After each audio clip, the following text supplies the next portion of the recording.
Thank you for staying with us. Let's get into our first story on the AM News.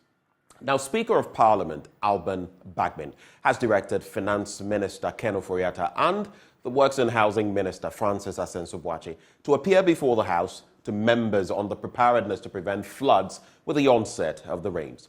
This was after Minority Chief Whip Kwame Agboja delivered a statement on the floor calling for urgent action. Let's hear now from Mr. Agboja, after which we'd hear from the Speaker, Alban Bagbin. Out of the downpour yesterday, areas specifically Botiano, English, Amount from constituency, which belongs to one of our colleagues, got heavily flooded, Mr. Speaker, and as a result, the news reports suggest that a lady and two of her kids are currently missing since yesterday. I take the opportunity to commend the agencies still working to hopefully find them alive. We are also aware that some people are injured and lots of properties have been damaged. Mr. Speaker, we want to take the opportunity to commiserate with our colleague, Honorable Sly Tete, who is a member of parliament from that area. I suspect he's within the area now, trying to do whatever he can do as a member of parliament to help his people. We also understand that areas like parts of Ofankor and Ashalaja, some areas have been cut off completely because of the flooding. And Mr. Speaker, the rains have just started. The Wager Dam is yet even to be spilled. And this calls for this House to probably call upon our respected colleague, the Minister, responsible for Works and Housing, to apprise the House as to what steps he is taking to avert further damage and loss.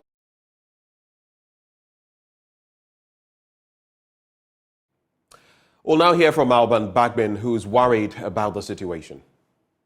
We'll definitely give the instructions, and the instructions are to the effect that the Minister responsible for Works and Housing be programmed by the Business Committee to appear before the House together with the Minister for Finance and to give us a brief on action being taken to make this a thing of the past. And so we expect that latest before the end of next week, these ministers should appear before us. If the substantive minister is not there, there is a minister of state at the Ministry of Finance who could come to represent him. I was informed that the substantive minister is traveled, but in case he's not available, the other minister could come to represent him. Honourable members, this is a very important subject matter, and I believe that one of the ways we could support national leadership to find solution is for us to pass the Budget Act. Why should they be desilting? We should construct structures in such a way that there are no open gutters. We should. The way we are looking at housing as if it's a private venture is wrong. The house you build is not for you. It's for the community. People come in at any time and sleep with you. And so the society has a role led by the state to provide shelter over the heads of people. That is a serious priority. Because after air, water, food, the next thing is what? Shelter. Shelter. But we rather spend a lot of money on useless things.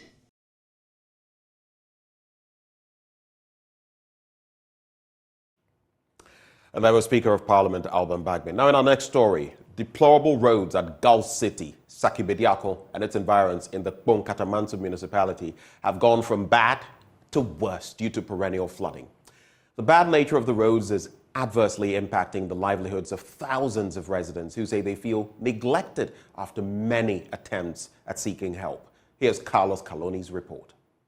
This is not a pond or a dump site. It is the main road in the heart of Gulf City, a fairly planned settlement in the Kpong municipality. One of the many craters on the Gulf City to Kpong Road. Lot of skills required to successfully drive through this body of water. Those who do not have it just turn around. Some, however, there without the required skills, they end up like this tricycle, loaded with rubbish, headed to the Kpong landfill site, but spills its garbage here. Others, like this taxi driver who needs a push to see through, says the impact on their livelihoods is immeasurable. Blessed day, we cannot even work as a normal working days that we used to work. Normally we go like 15 trips, 20 trips, but today we cannot go. Even most of the cars have even stopped working. In fact, it has actually affected our income. We have families that we take care of. We are in the rented rooms. An officer from the Environmental Protection Agency, EPA, Johnson Ade, who chanced on this, shared some environmental concerns. For the rubbish, it has a lot of implication. This rubbish, the way you see it, it contains, we don't know what is in there. There can be fecal matter. There can be all kinds of things. And when they stay in there, they will get into people's homes. They will be in there, they will decay. They will start causing havoc to the community. So if there is any water body here, all these contaminants, the pollutants will get into it. And the water bodies, we have cattle grazing. They drink from the water body. So when they drink from the water body, we in turn eat this cattle. And this thing will bioaccumulate in them and it will get into humans. So it's a very, very, very important issue to protect public health. Apart from environmental impact, the huge decline on the road usage due to its deplorable nature is affecting the many small businesses dotted along the road. Me organizer, the did John Edu. Monsha kwanya age more so. Ya kwanya say. I never sent you bed kwanya hwim kofi. First the age met me 1.5. And the whole metiam. Only one type of pump 2 cities. Me konkola so fi. The bank some messing ma hwenkola no. Nimi tonkoko because of kwani ya santi. Ka bia ni pampo ntimi mpie embeto ade no. Anka kokko dey by 8 9 na asa. Nso say yet meet na by 11 to 12 kra. Say 1 week ni me ba shop aduma bi amba. Ekwan na asa nti obi antumi anwura shop no. Nti meye dan asa na mehu mehwe mi ba mu ne me kunu ana meboa no. Fusina is a resident. She tells Joy News what some pregnant women go through on the road. It has a lot of impact on people. Personally, I know a neighbor who was in labor, but because of the state of the road, she couldn't have a baby. And then someone was sick, like very sick, and then they were rushing the person to the hospital. The person almost lost his life. The assemblyman for the Mlichakpo electoral area, Isaac Newton Tete, says they feel neglected. We feel neglected in the entire community because the state of our roads so embarrassing that you don't understand what's happening. Look, we have used several means to get authorities or DT bearers to fix this road, and it's bearing no fruit. And as we speak now, you can see for yourself the nature of the road. When contacted, the municipal chief executive of the Kpong, Samuel Oko Amankwa, said the deplorable roads in question have been awarded to contractors for rehabilitation works, but contractors have failed to show up. We have submitted all the challenges we have on all the roads you just mentioned and more to the road minister, Abakwata. We have a copy that has gone to the Urban Roads Director General and then that of Highways. The Calypso one to Michelle Camp and then Bediako Roads, actually they've been awarded. The site was handed over to the contractor somewhere last year, September. Up to now, the contractor has not come to site. And this is a big worry to all of us. So we have made a request through Urban Roads that they should change the contractor for us. Until the contractors show up to fix the roads, or are sacked and replaced with those who will work, residents and commuters would have to develop the skills to drive through a pond-like road or end up like this tricycle, unable to reach its destination. From Gulf City, I am Carlos Scaloni for Joy News. Now, hope has returned to the male ward of the Prestea Government Hospital after months of being destroyed by a heavy rainfall, forcing hospital officials to turn the corridor of the children's clinic into a male ward. Medical Director Dr. Jabate Dako says the destruction affected healthcare delivery in the area. The government hospital, built in 1929, is absolutely without any better expansion. This facility can't currently sustain the rapid growth of the Prestea Township and neighboring communities. On Wednesday, March 29th this year, the roof of the hospital's male ward was stripped off after a heavy rainfall, which affected most buildings in the municipality. Hospital officials say the situation has not been easy for them in the discharge of their duties in the past 3 months. Here is Medical Director, Prestea Hospital, Dr. Jabata Dako. The fortunate thing was that we didn't have any casualties with regard to the patients in the ward and the staff as well. We are now referring a bit more the male patients than usual, coupled with the rather very bad road. It makes it so difficult. In the first place, the patients come from very far, hard to reach areas. The road's not bad, not in the good shape, and then you refer them in another worse road that is even compared to where they are coming from, probably even worse.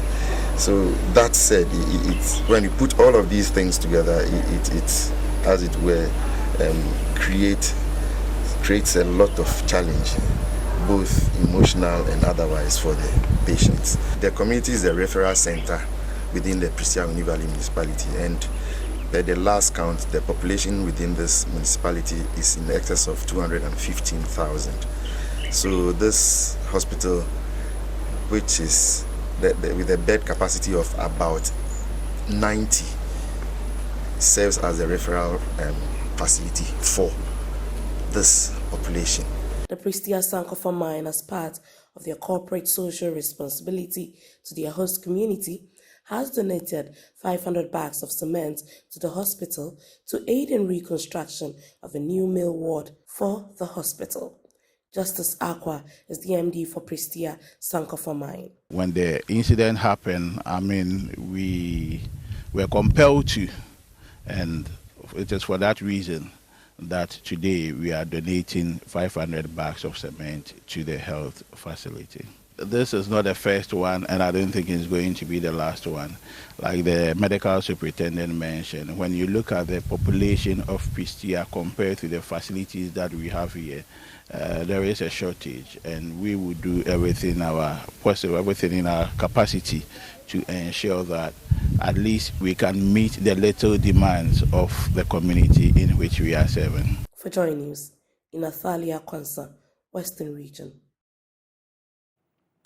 Let's talk debating now, and defending champions of the Love FM High School debate, Kumasi High School, have booked a place in the quarterfinals, beating Barakesi SHS. Nanawachi Adam reports the school is poised for a back-to-back victory. The defending champions have now progressed to the quarterfinal stage of the competition, knocking out first-timers Barakesi Senior High School in the process. It was an uphill task for both schools at the beginning of the contest. At the end, Kumasi High School took the lead with 244 points.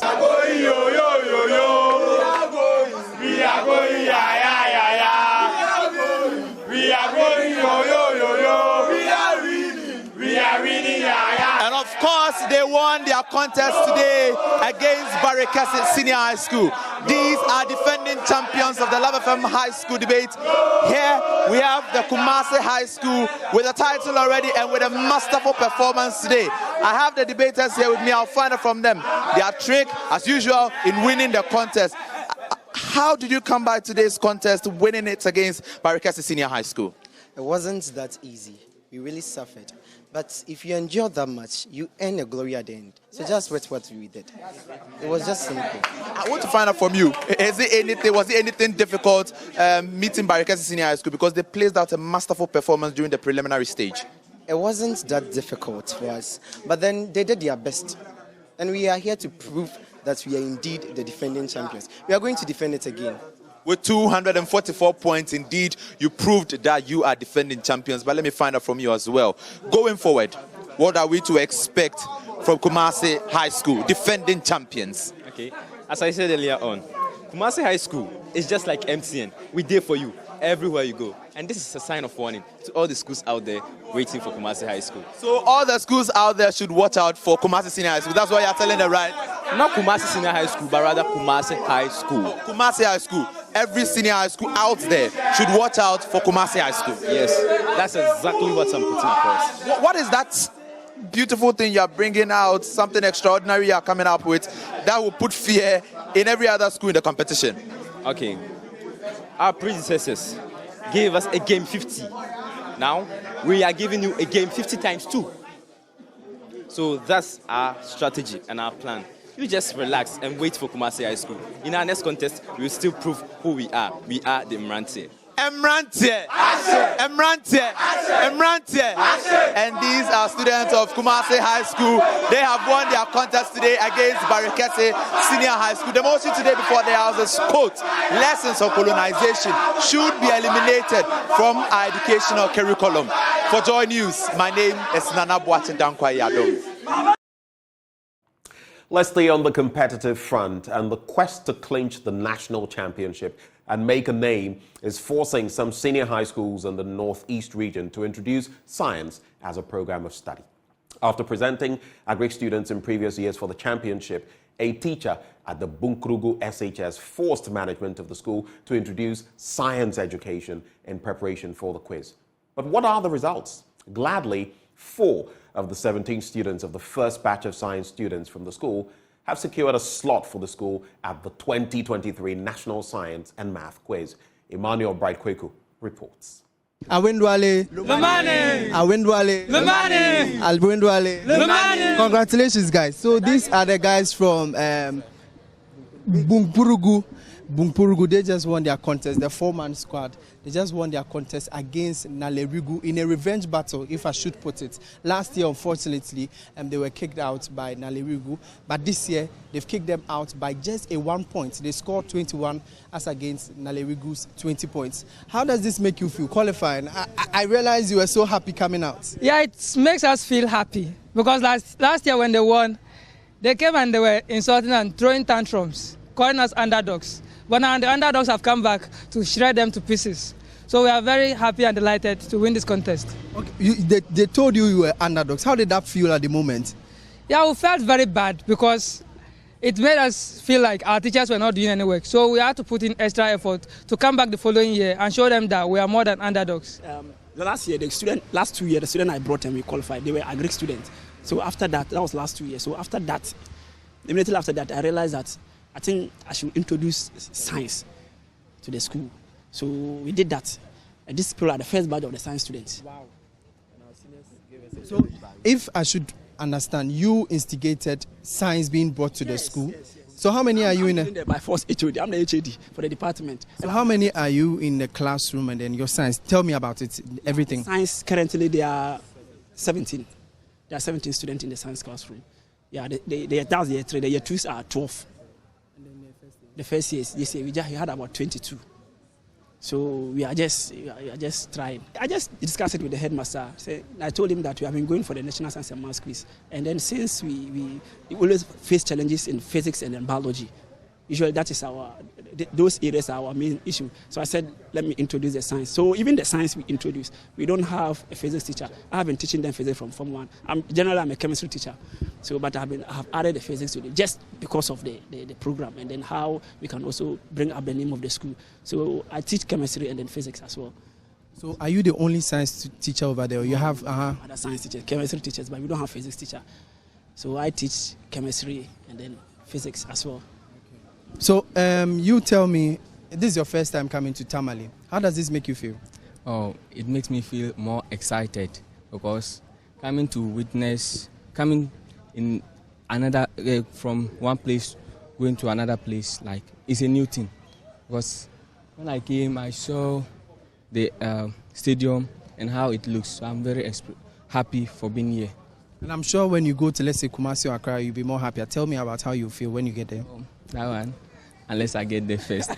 Looking at our sleepless nights and all this thing, if we have lost this contest, I would have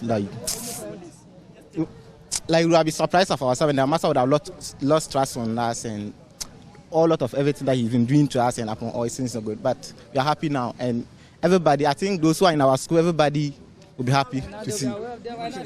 Yeah. So now let's finally ask you, what should we expect from you coming to the Nationals? Well, you should expect the very best from us. The big schools should come. We are coming to face them. We are coming to dismantle them. This is the 4-man squad of Bumpurugu SHS. They just won their contest and they are heading for the Nationals. They tell me these are the first batch of science students who have stood for the National Science and Maths competition. They've been coming here with some agric students, but the teacher, that's their trainer, he introduced science into the school and has brought these students to win for the school. From here in Tamale, my name is Emmanuel Bright-Kweku. It's a wrap for the news. Stay with us. Up next, the news review.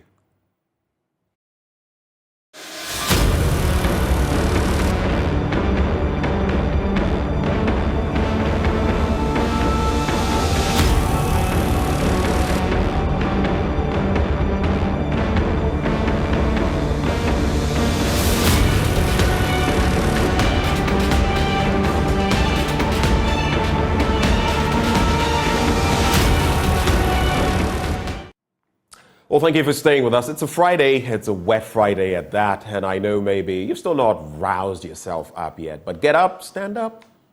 You know what time it is. We're getting it on the AM show. All the fire is right here. So tell a friend to tell a friend that it's going down. My name is Benjamin Akakwe, and I'm here with my partner in everything good, Samuel Kojo-Brace. Good morning. Morning, Ben. How be? I'm good. Yourself? Charlie Nipa bro. I mean, when it gets to Friday, You know, yesterday, Sam George was on the show and he said that, on campus back in the day, people would be praying. Then part of the prayer would go, Mantaya, Mantaya. Charlie, this morning, Mantaya, Mantaya, Mantaya. My breast said, my bean stew, no? My emre. But Charlie, I think you're the second person who say my bread this morning. Charlie. Back in the I will not hide it. I am tired. Charlie, I'm tired. Yeah. It's not easy. I mean, from Monday through to Friday, the body is not a machine. Yeah. Even machines sometimes, they break down. So, yeah.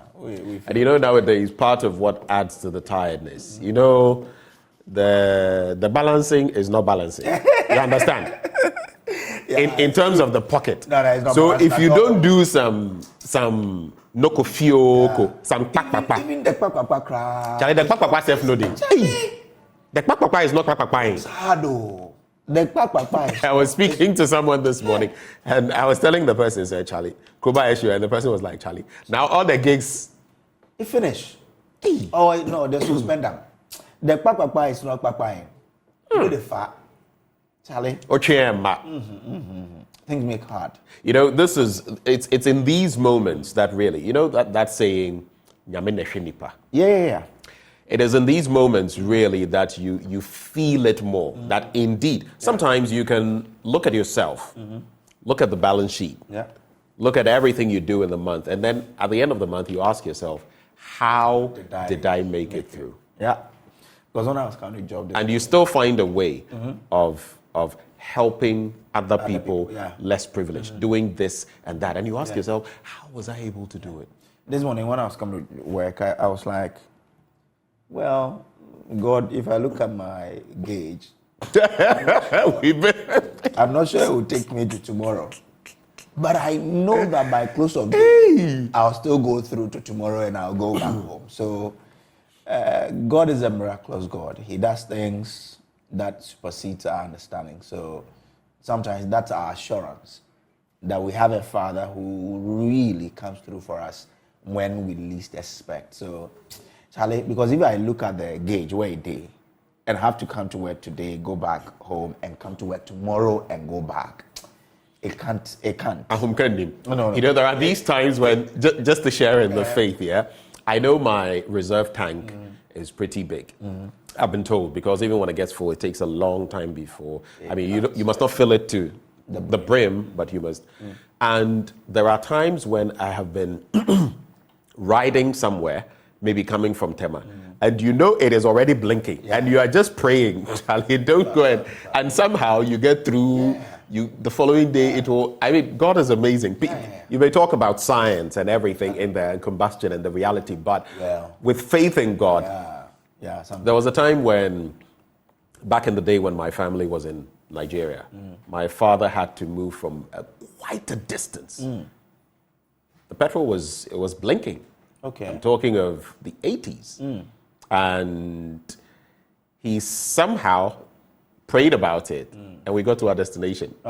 And they told me that story and said they considered it a miracle because there's no way. I mean, at that time, the technology... No way. I mean, it defies science and logic.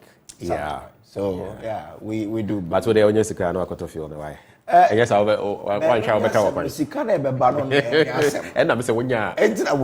So today we pray that the manna, give us this day our daily bread. So we pray in the day. We are hopeful that today God will make a way.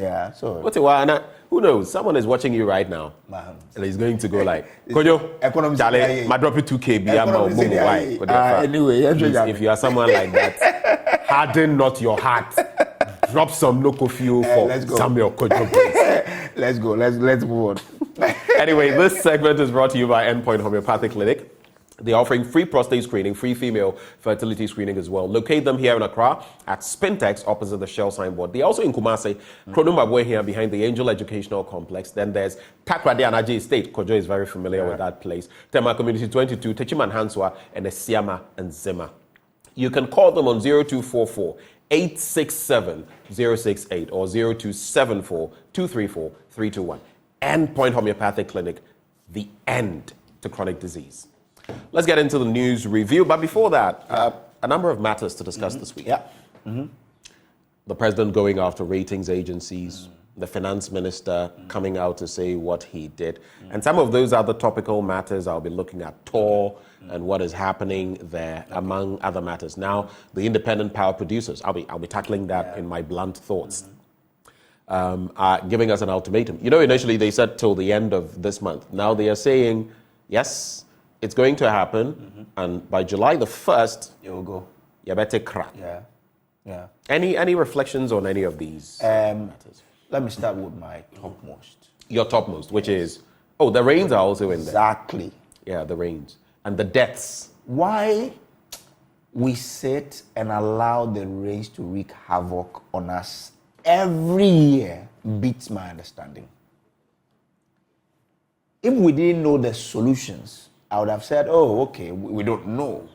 But yesterday, our colleague, I call him Winston, good. So I was going to say Omambapa, because that's that's what you used to. Winston Amwa read cabinet memos that really spells out what government needs to do and what is needed to do those things. Can you imagine that cabinet knows that one of the problems confronting us is the lack of engineered drainage? Yet, in this day and age, we award contract to contractors to construct open, shallow drains. Is that how we want to fight the flat width? Or is that what we want to fight the flat width? I mean, sometimes you don't get it. The Speaker of Parliament was talking about drainage, that we have to have modern drainage systems that are covered. So if you see government contract and contractors are constructing shallow, open drains, you have to ask yourself, this nation cry, where are we going? How do we set our priorities? It's just something to represent something. Oh, no. Year in, year out, we have these problems. And we always say, we'll work at it so that it doesn't happen again. The other time, last year, the president said, MMDCs, go out and break structures in waterways. What have we seen? Just the first 2 weeks, some MMDCs tried something. Shege moves, that's all. Nothing has happened again. We are here again, and we have started counting our losses. This is the beginning, no? We are now to enter the main one. Which is around September. And that one, while it is not a longer one, it is more vicious, it is more severe. The meteorological agency has told us. You see, in this country, we're literally. Do you know what a sitting duck is? You're just waiting for disaster to happen. That's where we are. And our leaders love the talk. They love the talk. They love the big talk. And I sat in the excavator and we went there to the site, and the silting is happening in Kwesiaga. No, even the desilting. It's useless. Even the desilting. The time we do the desilting is when the rains are about to set in. So you wait till the problem is at your, and it's not a one-off problem. No. It's a perennial problem. And you know that it will come. So what is our strategy really? Because when you know that the problem with me is this graphic, and I want to deal with it, and I can't deal with it in the whole, what do? I have to break it down into sections and tackle it. But we sit here, no plan, nothing. We'll allow the problems to occur. The president, the ministers will go around to commiserate to the people. Oh, we are sorry. We'll ensure that it doesn't happen again. The next year it happens. We'll go there again. Same statement. Different actors sometimes. So really, what are we? Oh, what are we? The people who have to solve our problems, what are they doing? Let me tell you. Leadership in this country is like a theater with actors. They act. That's it. It's not the real show. Yeah. So, and then again. I'll tell you this though, right before you continue. Ghana, if any leader comes with a proper plan in terms of tackling anyone who wants to be leader of this country moving forward, a proper plan, I mean proper one, with all the exigencies factored in. It cannot be absolutely all of them, but as many as possible, with a clear plan, with funding options and how it's going to be rolled out to tackle flooding once and for all. I think we should vote for that person. Oh, sure. But you see, the problem is... I know. Part of it... Implementation. No. Part of it is us. It's true. You think Ghanaians would accept to say, oh, as for me, when I come, I'm going to tackle head on the flooding issues. It's true, though. They'll still look at NDC. They'll still do NDC. And then would expect you to say, Meba, I'll do this road. I'll do the railway. I'll do they want to hear you talk about everything. So sometimes we have to blame ourselves as well. And for this flooding, we cannot even blame government alone. For us as individuals, those of us who are building in waterways, we should blame ourselves too. That you see that this land is a waterway, but it's still, you say, oh, that's what I want to buy. And when you buy, the people at the building inspectors, they will look on unconcerned for you to build a house in the waterway, blocking the waterway. And you see water there. As for water, there's no way you can block water, because when you prevent it from passing through this way, it will find a way. So as we say, water will always find its course. It will always do. So once you block this part A, it will choose part B, and the problem would either affect your friend or will affect you. So really, and then the way we dispose of rubbish. Look at the way we throw plastics around. Well, it's in the gutter. With some people will sweep from their houses, will gather the garbage, and then throw it into a gutter nearby. I mean, what really are we doing to ourselves? Without thinking that, Charlie, the rubbish that I'm putting into this gutter, it won't go off easily. It will choke the drains, and when it rains, because water cannot pass through, water would always float on the surface. If you give people the opportunity, they will always take the chance. Okay. In other jurisdictions, where was it recently? Somewhere in the UK. I've forgotten the full story, but look at even what has happened to Boris Johnson. If you followed the proceedings on some of his actions while he was PM, you will not get away. Yeah. I like that anecdote where a police officer, encountered, so there was a traffic offense. He stopped the car, somewhere in the UK. He stopped the car, and then one came out and said, oh, I am Lord Cedric, and this is Sir this, and that is Lord that, and Sir that. The police officer looked at them and said, I don't care whether it's the entire round table of King Arthur you are getting a summons. Yeah. We have to, look, we are all in it. We are all, we get to that point where, this and that. Yeah. But it's not helping anybody. Yes. Let's get to that point where you know that if you fall foul of X, Y, Z, there will be punitive measures, regardless of whether you are the president or the last person. That's why I was saying that. Down those building inspectors at our assemblies, what do they really do? Let's ask them. Because really, their function is to ensure that people are building in the right ways, isn't it? According to the spatial planning of the area. So if people are building in waterways, where in the spatial planning we say that we need to leave it there because people need to, or they have to be there to ensure that they serve as natural collectors of rains. Why do we allow people to build there? And sometimes you wonder if building inspectors really get off their offices to check what's happening in the communities. And what kind of process do we pass people through when they are coming for building permits? So you see, it's a myriad of people neglecting their responsibilities and getting us to where we are. Ghana, dear Charlie, on God, on God. Yesterday, there's a community in Ahanta West, my own backyard. It's called the Osiejo. Now, the water has flooded the whole place such that they have to be moved to classrooms. And this is a place that, the last time I heard a flooding incident there was like some 5 years ago, and it wasn't even major like this. So why? Now people have lost their belongings. They now have to start all over again. Let's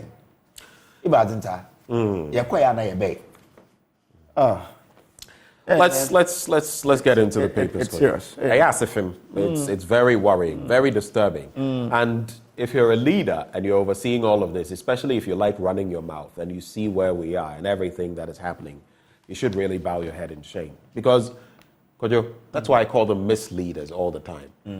We elect leaders to solve problems, to lead, to show the way.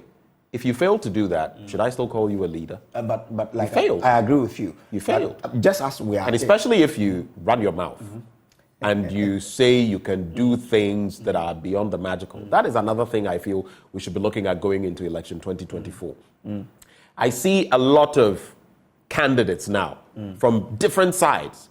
I'll do this, I'll do that. Watch you. Yes, I the woman says so. But Ben, once at it, I think that we don't need to leave these building inspectors to go. They have a huge role to play. Our local assemblies, they have a huge role. Why they allow things to happen the way they do, I just don't get it. But I pray that they also take it upon themselves to say that, well, we'll play our part to ensure Ghana gets to where it has to be. Because see, the president cannot see everywhere. So those people should also try. The presidents and the districts and the municipalities are also failing. MMDCs, the DCs and the MCs. Anyway, I have the Daily Guide and the Final newspaper. What do you have? Let's start Daily with Graphic you. and the Ghanaian Publisher. Now, Daily Graphic says, taxes on sanitary pads unfair. Speaker of Parliament asserts. Afri Exim Bank confers award on First Bank of Nigeria Limited.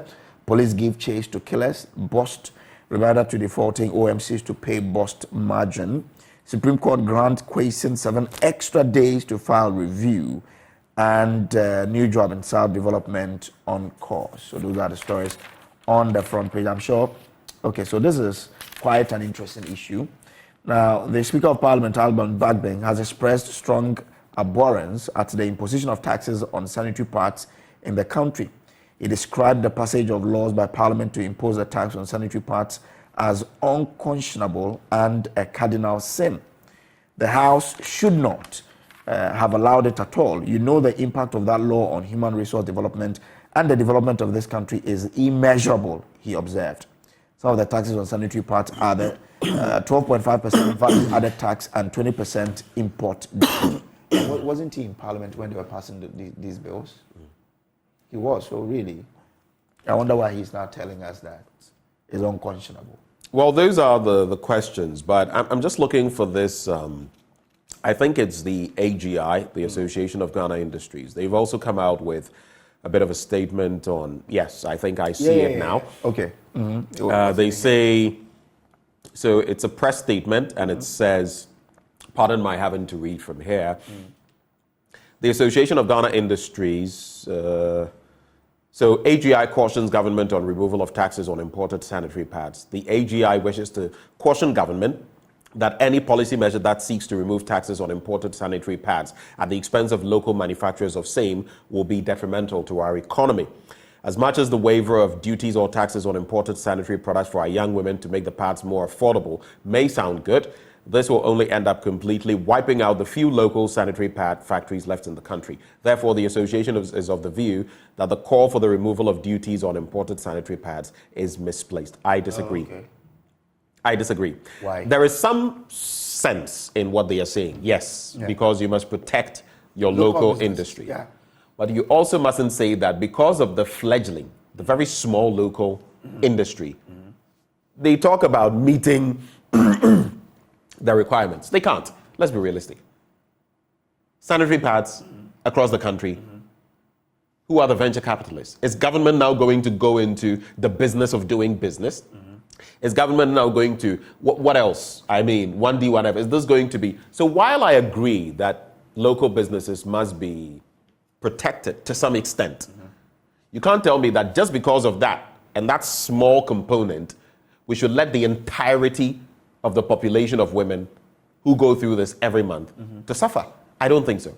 No. There must be a balance where in some way we're protecting the local industry, but in another way we are also easing up on the taxes to ensure that our women don't have to pay through the nose to get the sanitary pads. You can't just tell me, so leave it like that. No.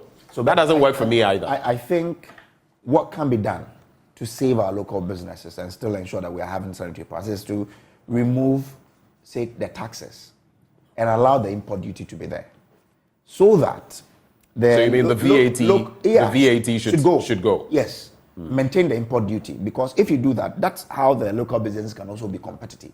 Because you know you are having a margin. But some of these local businesses, let me tell you, in terms of competing and all of that, they always want to be favored. They are not, and some of them, well, partly also on the back of purchasing items or fabric, material from other jurisdictions, it becomes, but they are not cost effective, a lot of them, in their operations. And they want to, they want to make a killing when, I'm not saying this generally, I'm saying that some. So let no one think that I'm saying that all of these producers of sanitary items and all of that. No, that's not what I'm saying. I'm merely saying that some too, the different factors in the market that they ought to pay attention to, they don't. It's like sitting there and thinking, oh, my only competition is the fact that taxes have been slapped here, and that's the only way I can compete. Find innovative ways. In marketing, they'll tell you about SWOT analysis, strengths, weaknesses, opportunities, and threats. Many of our businesses don't apply this. They just go about business as normal. You will fail someday. So while I'm saying that defend local businesses, I am always talking about Kantanka and other things. Defend local businesses, but at what cost? So let's mitigate it. Let's find some middle ground so that the cost, it's stifling. So for me, I think the best way I see it is that remove the taxes so that, both local and those who import still have a tax-free, but the import duty can then put the local business in competition. It's something we need to discuss. We could scrap both taxes. Okay. Both of them, but then incentivize local businesses. For example, those who are bringing in certain items, the items they use to produce their products, we'll find a way of subsidizing it for, it can be specific to them. We can do that. But you know that. We can do that. You say you want to produce, right? You say you can produce en masse, right? So we are going to subsidize for you. Produce and less. But even the loan he's taking is, first of all, putting you out of competition. Well, it's also on the back of the economy. A lot of things don't favor. There are so many factors. So sometimes when I go around with my rice and people say it's expensive, I'm like, Charlie, local rice production is not easy because of the several factors that we do engage in. So you cannot expect it to be on the same level with some foreign rice. But yeah, let's see how it goes. So that has to do with the taxes. We have a bit of limited time, so let's make tricks on that. All right then. Okay. So but let's wrap up. Okay, because there are a lot of stories. Let's look at the James Gyakye Quayson issue, because next week is a Wednesday. There will be that by-election in the Assembly. Is it not Tuesday? It's Tuesday, rather, 27th. Today is 23rd. Okay, it could be Tuesday. Now, the Supreme Court has given James Gyakye Quayson 7 extra days to file a review against the court's decision to declare as unconstitutional his election as Member of Parliament for Assam North. The court, presided over by a single justice, Justice Ernest Yao Gao, granted the additional days following a motion of extension of time filed by Mr. Kwesi. At today's hearing, even before counsel for Mr. Kwesi, Chachuchi Kata moved the motion. Justice Gao indicated that he intended to grant the motion for extension of time. Having already read the motion, its affidavit in support and the affidavit in opposition. As a result, Mr. Chikata just moved the motion without reiterating the submissions in the affidavit in support. The presiding judge therefore asked the counsel for the respondent, Frank Davis, if he had any new submission other than the one canvassed in the affidavit in opposition that could convince him not to grant the motion. So this is how they. But once the by-election is coming on, I mean, when it's done, will this review still be necessary? Because this review is to tell the Supreme Court that you need to review your decision of saying that my election was unconstitutional. So if after Tuesday, well, it depends. If he doesn't win, then probably the review will still go on, right? You are a lawyer. Let's leave the court to do its work. What the dynamics are, we'll find out when they decide. It's a rather convoluted matter. It's a rather interesting test case in the legal system. You'll be told that Adamu Sakande is very different from this specific instance, because all through, even up to the point where Adamu Sakande was declared a member of parliament, he held, the citizenship of other countries. But the substance. And they will tell you about the differences in there. We'll just see. But like I'm saying, it's a test case for the law, and moving forward, it will set certain precedents as well, because Adamu Sakande was a precedent in itself. Now, this will set maybe some new precedents in terms of what the thinking of the court is, and what the actions should be by such applicants moving forward. So we'll see what happens there. And it will also be very interesting to see who wins in Asin North. And if Jachi Kwesi does win, what follows after that? For a student of the law, this is a gold mine. Okay. Because we keep digging and digging. You get so many new insights into how things likely would move forward, because this is judicial precedent. If he wins, I'm sure the lawyers will go to court to say we withdraw. Anyway, that's my layman. Ayo. Thank you. Yeah. So let's get into some other stories very quickly. The Daily Guide this morning. Bisu lays down arms in OSP Galamsey case. Did you mean Bisu lays? Because I see Bisu lay. Daily Guide. And I mean Anyway, more STEM centers nearing completion. That's according to Dr. Yawase Educhum, Education Minister. Atoforson summons Alex Segbefia and others to testify. That has to do with the ambulance issue. And taxes on sanitary pads, wicked. That is on page 6. Cop shot dead in daylight bullion van robbery. You know where I'm going. But let's start with some positivity. So Minister for Education, Dr. Yawase Educhum, has expressed his firm belief that science, technology, engineering, and mathematics education will position Ghana at the forefront of countries that leverage new technologies to address societal changes, improve living standards, and create opportunities for economic growth and prosperity. Quoting him, he says, "The world went through the first industrial revolution, and then we went through the second industrial revolution, and then to the third industrial revolution, which is the era of computer science. And now we are the fourth industrial revolution, where there is a merger of biological and the electrical, where things are changing." Some would say we are even in the fifth. But when I hear of these things, good step, yes, STEM, yes, but the industrial revolutions, of all these ones that have happened, we did.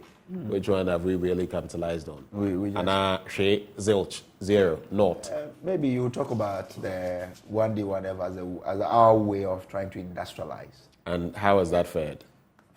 Well, you say that at least something is happening. It is not the case that nothing is happening at all. Some things are happening. For example... But that's exactly my problem. Okay.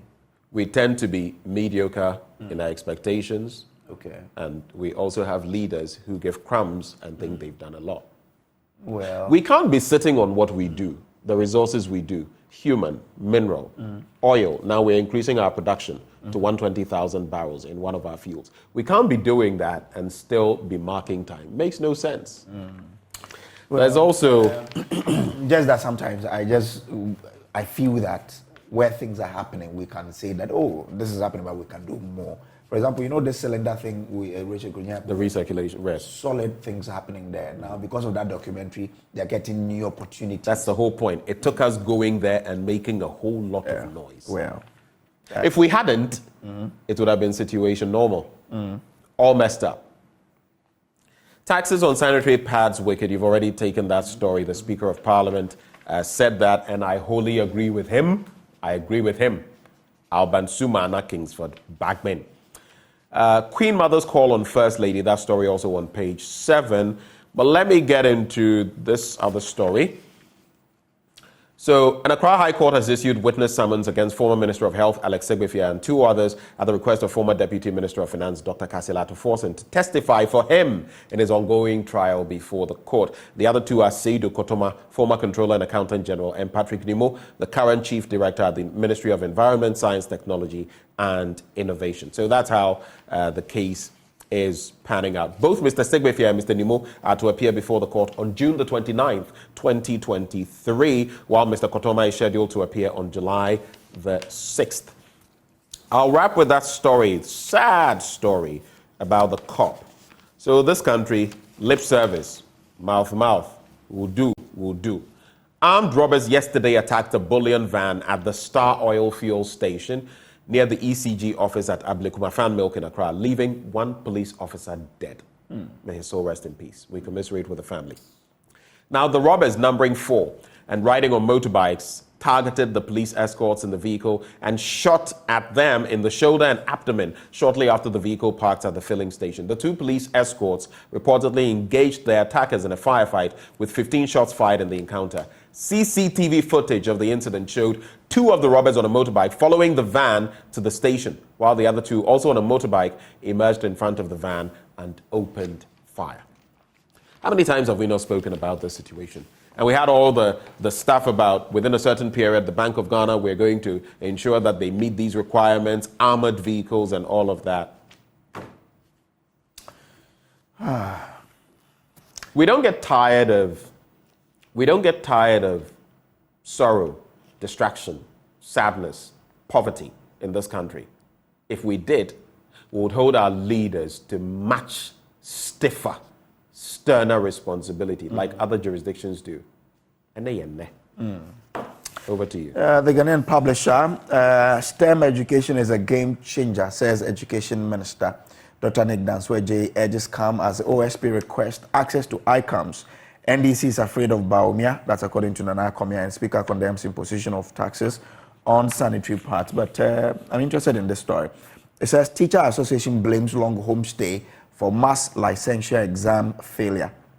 Now, Mr. Francis Yeboah, Public Relations Officer, Teacher Trainees Association of Ghana, has blamed the high rate of failure of teachers in the licensure examination to their long stay in the house after completion of school. He said some teachers did not prepare for the examination because they were engaged in their mandatory national service, whilst others were occupied with other things at home. Mr. Yeboah, who was speaking in an interview with the Ghana News Agency in reaction to the high rate of prospective teachers failing their teacher licensure examinations, called on the National Teaching Council, the NTC, to add the examinations to their curriculum in school. So we stayed home for that long. That's why we didn't perform well. The NTC says they are rolling out a new policy, a new way of doing the exams next year, such that, for example, you who did linguistics, the teacher would then take the exams. I read languages, not linguistics. Okay, languages. So the teacher would take the examination in languages and add the 3 that they are doing now. It will be combined into 1. So you still do it. That's competency and what have you. So maybe when that comes, teachers can then have a leeway. But no matter what it is, I think some of the questions that I saw and some of the responses really, we expect our teachers to do better. I mean, they still have another opportunity in November. I pray that they prepare well so they can pass and become professional teachers. Let's see how we can all help in modernizing the teacher profession in this country. Now, Nana Akamah says the opposition NDC is already frightened ahead of the 2024 general elections. Nana Akamah said a desperate attempt by the members of the NDC to tarnish the image of the vice president is a sign the party is scared of Dr. Mahmoud. Interesting days ahead, Ben. Well, I saw this message. Kwekwaza is watching. Glad to know you're watching, Prof, among others. Azuma Amali says, if it is not broken, you don't fix it. Tradition goes on. But this one says, Kwejotufo, you know me, whether positive or negative, I'll read it. He says, boring morning show. Oh, we take that comment. You're still watching, aren't you? Well, Kwejotufo says that. He says boring morning show. Why is it? Of course, you know, some people express disdain when you bring up matters that they don't like, or maybe matters that affect where they lie on the political spectrum. The other day we had Kofi Juma, Marshal Kofi Juma, sending a message, and I sent him a little response, not here, but live on air. He said we had to be a bit more positive. And right down his post somewhere, he had, don't sugarcoat it. We don't sugarcoat it here. We say it as it is. Independent, fearless, credible. Like it, hate it, whichever side, it's always going to be the same. If it doesn't favor you, it's not good. Are you also a dead goat? Oh, no. I wouldn't categorize myself as such. Dead goat today. Maybe you can take the syndrome a little. The syndrome, no. We flee any comfort body. Okay. But the find that Dr. Akoto defies torrential rains to campaign for Charles Opoku at Asin North. Armed robbers kill cop, escorting bullion van, loot cash. Parliament pays tribute to football legend Asamoah Gyan. 37 years, and he's now hung his boots. 165 SHS equipped with state-of-the-art labs to revolutionize physics, chemistry, biology, and STEM studies. We've told you about all of those, and those are the stories there in the Finder newspaper. Okay. Maybe right before we go, I sent you something yesterday, Ben. Oh, yes, you did. Let me now look for it. You could have sent it again, my brother. Now I see it. But before we even get into those, there are some matters I would have wanted us to look at, but it appears we've run out of time. Okay. Abe, would you like to do it yourself? Okay, so go ahead. A blessed birthday to our son, Thalis Intifol Esel Bafoewa of the Nagas Angel Educational Center, Santasi KG 2A. Son of Oshiaura Bianyua Payne the Fourth, Chief of Dompem Pepesa in Wasafiase. Now, this boy is a fantastic child, created for greatness, I know. On this special day of yours, know that you are loved by all of us, your family. Age in grace, Thalis. Be great. Happy birthday from your parents, Oshiaura and Lady Ohene Yere, and uncle, myself, Kojo Braze, and my family. Thalis says he's going to marry my second daughter. I said, okay, let's see how it goes. Oh, he started his booking early. Yeah. He's made his booking already? Oh, yeah. Hey! And the two of them, they matter chop hot. They used to be in the same school. So even my daughter would say, I want to go to Thales' house. I'm like, oh, yeah, you go to uncle. Uncle is an interesting date, you know. So check like the thing is that early. Oh, so maybe they would want to cement the relationship between myself and my friend Oshiaura. So yeah, let's see. I mean, but these are early days. They will grow up and they will have different feelings. So yeah, he does have. Anyway, right. Alice should have a blessed day. I love that boy. Yeah. We wish you the very best. Yeah. You know, I would have said tails. So Thalis. Good. Blunt thoughts for today. I'll be sharing my thoughts on Ghana, a giant on its knees. With misleaders without keys. Ghana, a giant on its knees with misleaders without keys. Oh. They don't open the door for the rest of us to get in there. We'll be bringing you Prime Take shortly, but this segment has been brought to you by Endpoint Homeopathic Clinic. They are offering you free prostate screening, free female fertility screening as well. Locate them here in Accra at Spintex opposite the Shell signboard, in Kumasi, Kronomabwe here behind the Angel Educational Complex. There is also Takrady, Anaje Estates. There is Tema Community 22. There's Techiman Hanswa and Esiama and Zema. If you'd like to call them, which I suggest you do, reach out to them on 0244 867-068 or 0274-234-321. Endpoint Homeopathic Clinic, the end to chronic disease.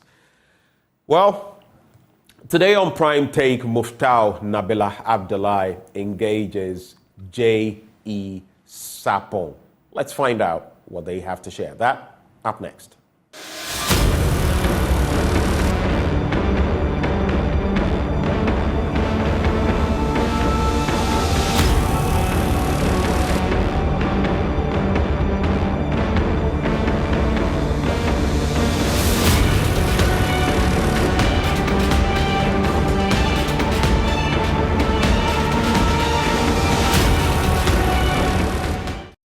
How you doing? Doing good. How did the name Shapiro come all about? You see, Akaka students gave me that name. Students nicknamed you? Yes, they nicknamed me. I always tell students that if there's a master in the school and the students nickname him, and then he goes after the students for nicknaming him. See, obviously, the name that will be given to you will be worse. So you go by the first one that is given to you, which is adoptable. Yeah. But if you say, oh, why are you giving me this name? Come, I'll punish you. The next time they converge, the name that will be given to you will take you into the grave. So why would students I never even knew that it was me who was called that Shapiro. It all happened when I started teaching in Accra Academy. That was in 84, 84, 85. And the students I met, see, my first sporting event was to go out with the students to Winneba. Okay. In preparation, that was the Interco, Super Zoo and Interco. Yeah. So I picked the team, and I realized that my students were always late for functions. So I went to Assembly Hall to announce the team. And then I made it known to them that that's tomorrow, by 7:30 sharp, the bus will be at the school gate. Whether you are someone who can run for the school to win laurels, or who don't mind, I'll go with those people who will make the time. If you didn't know that, that sharp had been jotted down into their books. So we went to Winneba, came back, went to Accra Sports Stadium to have the interview. Then Mars Mills. Yeah. Leo Mars Mills? Yes. No, not Leo. The Mars Mills proper, the original. Okay. The junior brother is Leo. Yeah. Of course, Leo also came to Accra Academy. Oh, okay. So he had a mother pool. Okay. So I had to dash to the field to attend to him because it was our eye. Then when I got there, I heard sharp. Who is this sharp? I never minded them. So I came back. I went back again to another injury-prone runner. Went back, the same sharp was just ringing at the stadium from the Accra Academy stand. So we had to replay the competition. I mean the video at the Accra Academy Sports Hall or Dining Hall? No, Assembly Hall. Okay. And I was seated with my late headmistress, Mrs. Hamilton. May her soul rest in peace. So when that part of the video came, then the whole stadium vibrated. Sharp! So I came again, Shapiro! So I asked my madam, who is that Shapiro? I said, but it is you don't know. So that was all. I became Shapiro all over. It has become part of my name. Now even if you mention Koisapo, people don't know. They say, it's Shapiro. Shapiro. Yes. So that was how it came, and then it has become an institutionalized name all over. In fact, from here to, I think even all heads of state in the world know that Shapiro is Koisapo. Students, we are quite interesting people, because this thing you just cited, I remember how we nicknamed our senior housemaster Atipwe. We nicknamed our headmaster, apart from calling him Dada, yes, we called him the Lion. Yes, they give you names. Then our mathematics teacher, I don't want to mention that on TV. Then there was another housemaster, we named him Aslo. Yes. Then there was another teacher, we named him Boomba. There was one we named him Banku Banku. You know, it's a way of getting closer to the students. You know, and that name Shapiro brought me closer to most of the students, especially the sports boys. Yeah. You know, and they gave up their best because I was motivating them. At times, I pretended I was annoyed with them. Yeah. And anytime they saw my car coming from my bungalow to school, they would see them running away. You know, because they tell me they don't know my mindset at that time. Because I can act at any time. I can decide to punish you when I get you not in class. You know, I had a lot of work to do from the headmaster. He abandoned the sports master, name, was calling me manager. So I became the manager of the school. Where were you born? You know, I have a dual citizenship, in quote, dual citizenship. That's the term now in the country. In the country? Yes. My father hailed from Asante Mampong. Oh, okay. Yeah. There's a clan called Achiremade. Okay. And those Achiremade people, they act like Nima people. Excuse me. The way they act.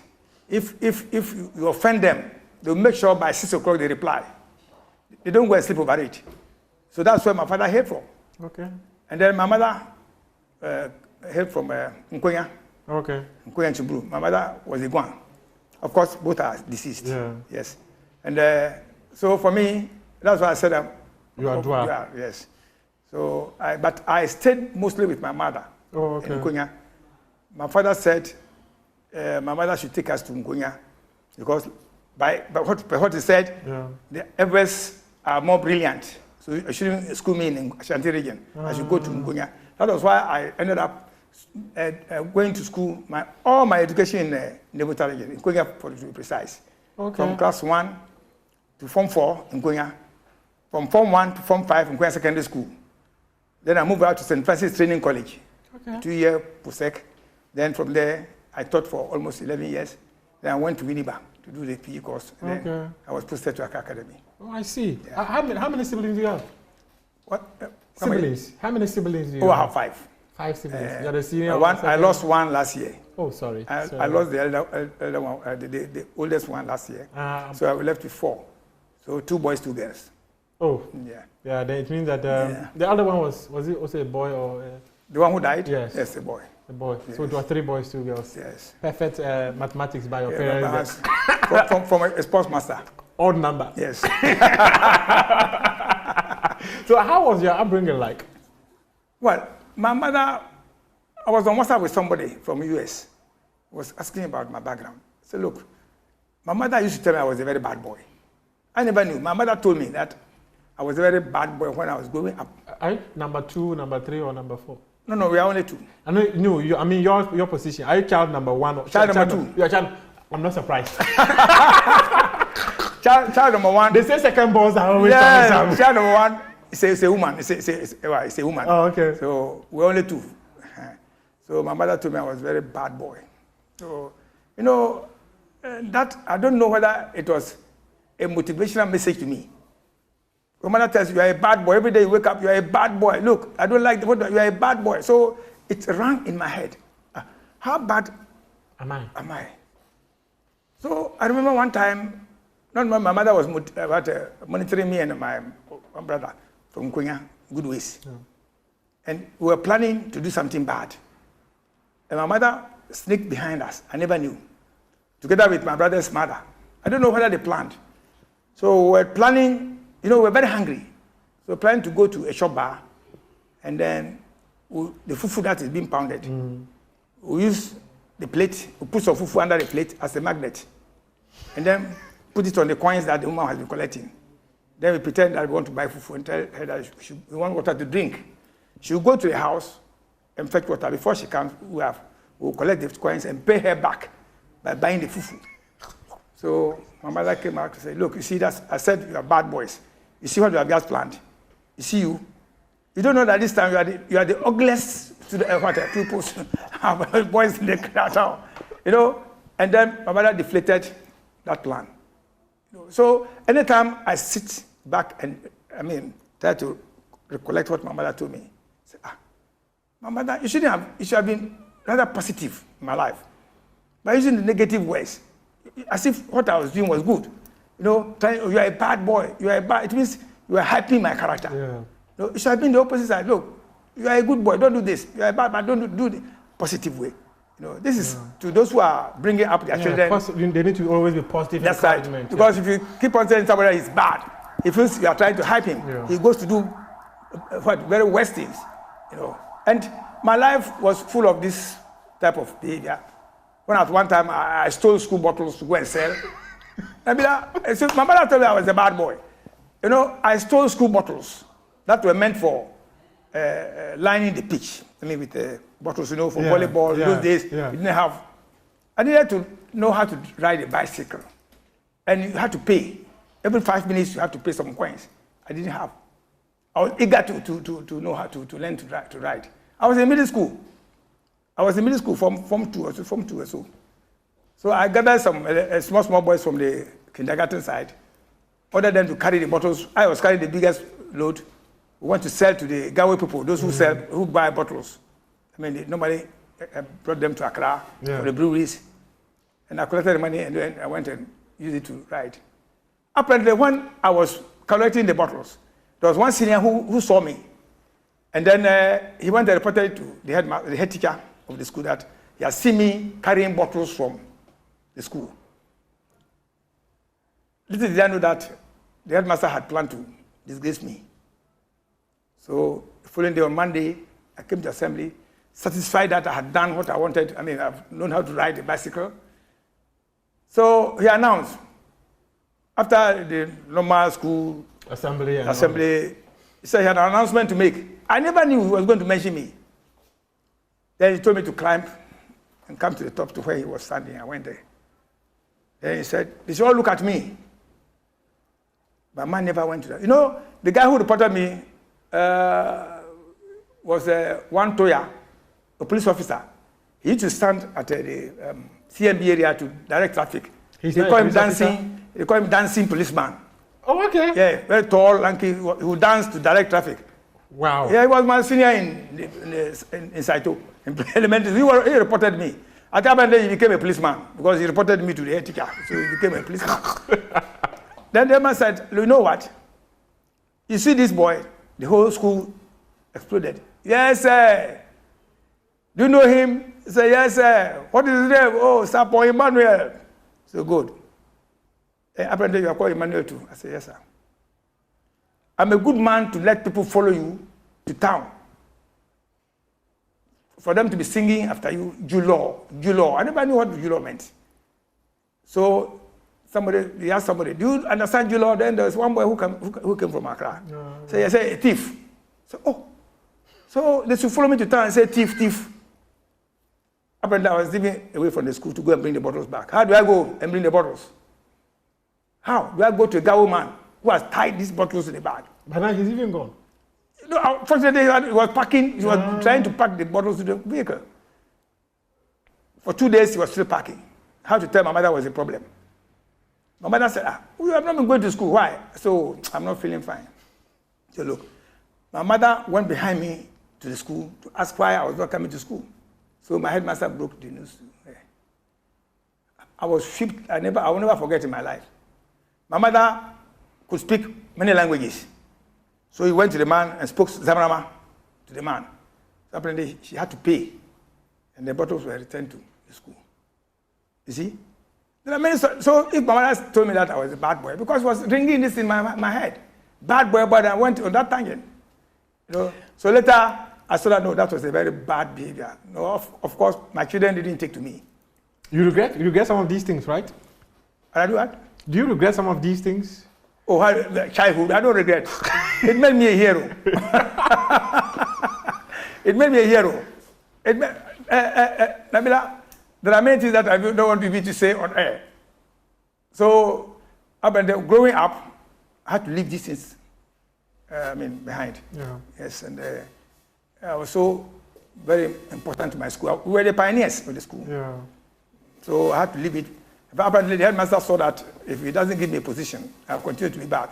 So I was appointed the sports captain, the entertainment prefect, 2 portfolios in the school, one man. He has to calm me down. You know, and then that changed my life. Yeah. Because your mother said you were a bad boy. Yes. But based on this story you shared, it kind of suggests that growing up it wasn't easy. It wasn't easy. I came from a predominantly poor family. No, my father was an ex-serviceman, ex-policeman, regimental sergeant major in the army. No, and so I was brought up in the barracks, so you could see where they say I'm a bad boy. Barracks boys know how to behave. Yeah. We are a mixture of tribes. Yeah. Hausa, Igbe, many. And then if you don't take time and join the bad one, the bad group, you are done. And so does this suggest that your life in sports, or let me say football, started in school? Yeah, well, we had splinter teams. Okay. Who were playing these rubber balls. In those days, these round balls made of this rubber, rubber. We were playing, we had teams. And late Kobraje, NDC, former NDC. Yeah, he had a team. We hailed from the same town. Oh, okay. He had a team. We also had a team. Our team was called Thunder Weathers. Thunder Weathers. Thunder Weathers. You know where? Thunder Weathers was a name given to late C.K. Gyamfi when he went abroad to play professional. Then the shot he gave was nicknamed there. I think Germany also was nicknamed the Thunder Weather of Africa. So we adopted that name. So we started playing there. And then later, it went to the school, was sports captain. In fact, I did very well. But I learned how to play. I was taught how to play by my PE teacher, Mr. Nathan Akrasi. We're still living. And then he actually taught us the rudiments of football. We had then come from Winnipeg fresh, fresh idea. And we conquered the whole of that part of Volta region. You couldn't beat us, a school team. We were fantastic, And even Honorable Baba Agbesi, Honorable Agbesi, formerly of Ashaima, MP of Ashaima. He's an old boy of Nkwenya Secondary School. And he played fantastic footballer.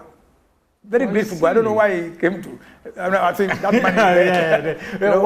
When God chooses a path for you, right. it will definitely come. Brilliant footballer. We had people in the school. So from there, I proceeded to play for. My sports master was playing for KJB Greater Cans. So he took me along, and I was registered to play in the team. My sports master, I was playing along with my sports master. I was playing as a winger. He was a defender. So from there, after matches, he would bring me back to Nkwenya. So I proceeded to go to St. Francis, also became a sports captain and play for the school. And I was a sprinter. I was a runner. You were playing football, you were running? I was running and playing football for the school. And I was untouchable in St. Francis Training College because I was the eye of the school, of the college. And then late Mr. Kotuampao, the lawyer Kotuampao's father, was the principal of the school. Oh, really? Yeah, he hadn't had a Peugeot car, 504. So he nicknamed the Peugeot after me. I misbehaved in the school, and then they went and reported me to him. So when he came, St. Francis, when he came and said, Peugeot, why? Come to my house. I went, he said, don't do that again. Because I was the eye of the school. He didn't want to punish me. You see? So, hello, David, I hold on, so you see. Yeah, there are so many things. Yeah, there are so many things. So, in fact, I played for I played for Hohoi Stores. Where Adofoma was my teammate and my roommate. So there was a time when we played, and then he told me that the House of Folk wanted to see me. They wanted to see us. Oh, really? Yes. Late Tommy Thompson. The late House of Folk Tommy Thompson. Yeah. I declined. I never went, but he went, and that brought him up in the House of Folk setup. Oh, okay. So later, I also went to Suzurubi to play. Yeah. So Suzurubi, they wanted to draft me back to Olympics, and I also ran away because the way the supporters were behaving. But later, I became their coach. You see, sometimes this supporters thing has been there for a very long time. But tell me pretty quick. Your footballing career on the pitch did not tell us a big story about you, but on the touchline, at what point did that decision to get into coaching start? Well, I think when I went to Accra Academy in the in 1984. The director of sports, the sports officer of the University of Ghana, Mr. Duakwa, I don't know why he's still alive, came to Accra Academy and then said he has seen the boys play. Then they were for these Gusa games. They have never won any trophy. Yeah. He sought permission from the headmaster that I should come and coach this team for him. The University of Ghana school? Yes. Okay. So that's where I met Duncan and the Honorable Neil Antapoy. And one Mama who is a GASEM head or so. Yeah. I met all of them in the university. And that year we won the gold. They won gold for the first time. So I said, no, I think I will be able to coach. So I handed to CBB, my own team, a while. Then, out of the blue, I was in the house when late Tommy Thompson and some other big men of House of. That was the 84. I'm talking about the musical youth era. Really? Yes. I mean, that time you had just started, yes. So apparently they had gone to Winneba to ask for a football inclined coach who will be able to handle juveniles. Because Dr.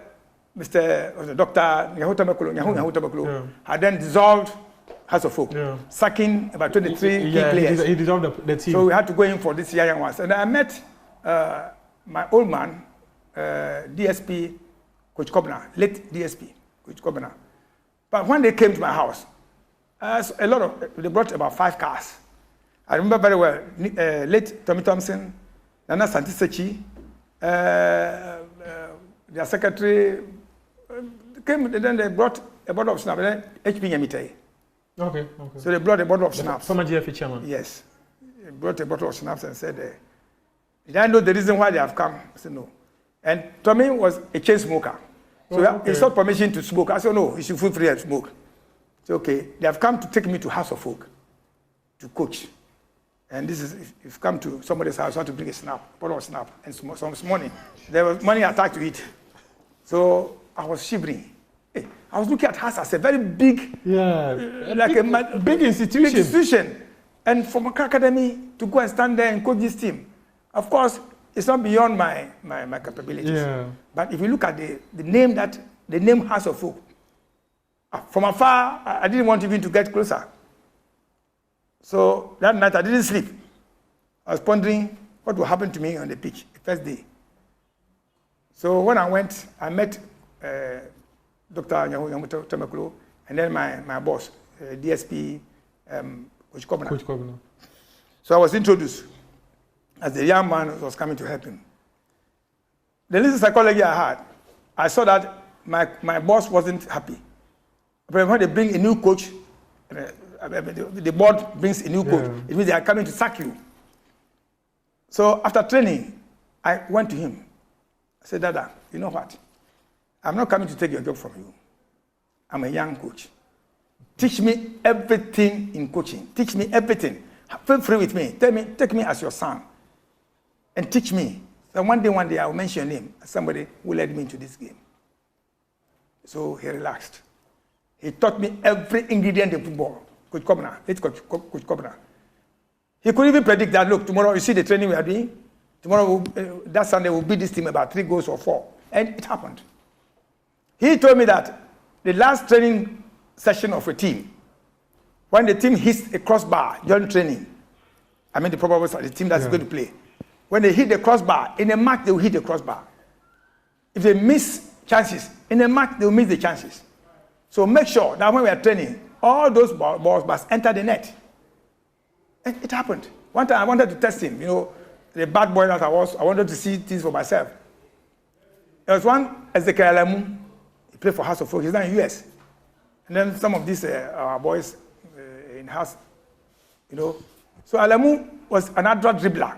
He didn't want to pass balls. And then one Eric Mensah. So in that game, at last training session, Alamu hit the crossbar. He hit the crossbar again before he scored. I didn't tell my coach anything. I just wanted to see something for myself. Sunday, Alamu hit crossbar 2 times before he scored. So I went to, old man, you saw what? I said, I catch it out. The man said, no, football, he was a phantom man. The man said, no, football. Hey, I fought to wait with him. I said, I baby could be an fat with him. No man in with him. It is true. So see, sometimes I talk about our newborn coaches. Yeah. At times, you have to get closer to the old men to tell you certain things in football. Yeah. No, they get excited. Not everything is scientific. No. I always excuse me from aware that in Africa, the Bible doesn't play football. Bible doesn't play football. You know, what they play the ball. The other athletes play football. Other athletes play football. The prayers you see being conducted, prayers. Look, if heaven opens today, and God wants people who pray a lot to enter the kingdom of heaven, footballers will be the first. From the dressing room, they'll pray. They descend on the bus, they'll pray. They enter the dressing room, they'll dress up. When they are going to warm up, they'll pray. When they come back from the warm up, they'll pray. When they go and play, first half they'll pray. Second half they'll pray before they go back. After the game, they'll pray. You see, so it is nothing that you see even their coaches now telling, you know our coaches, they take on for the first time. I think we have to give glory to God. Yes, you have to give glory to God. But I'm telling you that you are just brainwashing. You are just camouflage. It's a camouflage. You know what has gone beyond. You know what the executive are going to do. They just push you there to go. That's why sometimes they tell you, look, if you coach, you can go. The players can play. It's because of this. You see, so there are many things that go into football. It's not a matter of standing on the touchline and shouting. Sometimes even you shout at the player, he doesn't even listen to you. But for the respect he has for you, he'll come. Any player who comes to you as a coach and is drinking water, don't talk to him. He doesn't listen to what you are saying. He's thirsty. He wants to go back and play. You know? So at times there are certain places that you have to talk about. We think there's juju in football? Anything that has a name exists. Anything that has a name exists. You follow me? If there's juju in football, juju exists. So there is. There's juju in football. Nobody should tell me that I'm telling lies. There's juju in football. You know? During your coaching career, did you try juju before games? Oh, I want to tell a story about when I was playing for Susubibi. Please go ahead. We lost to Azakes, I think, was it? No, before then.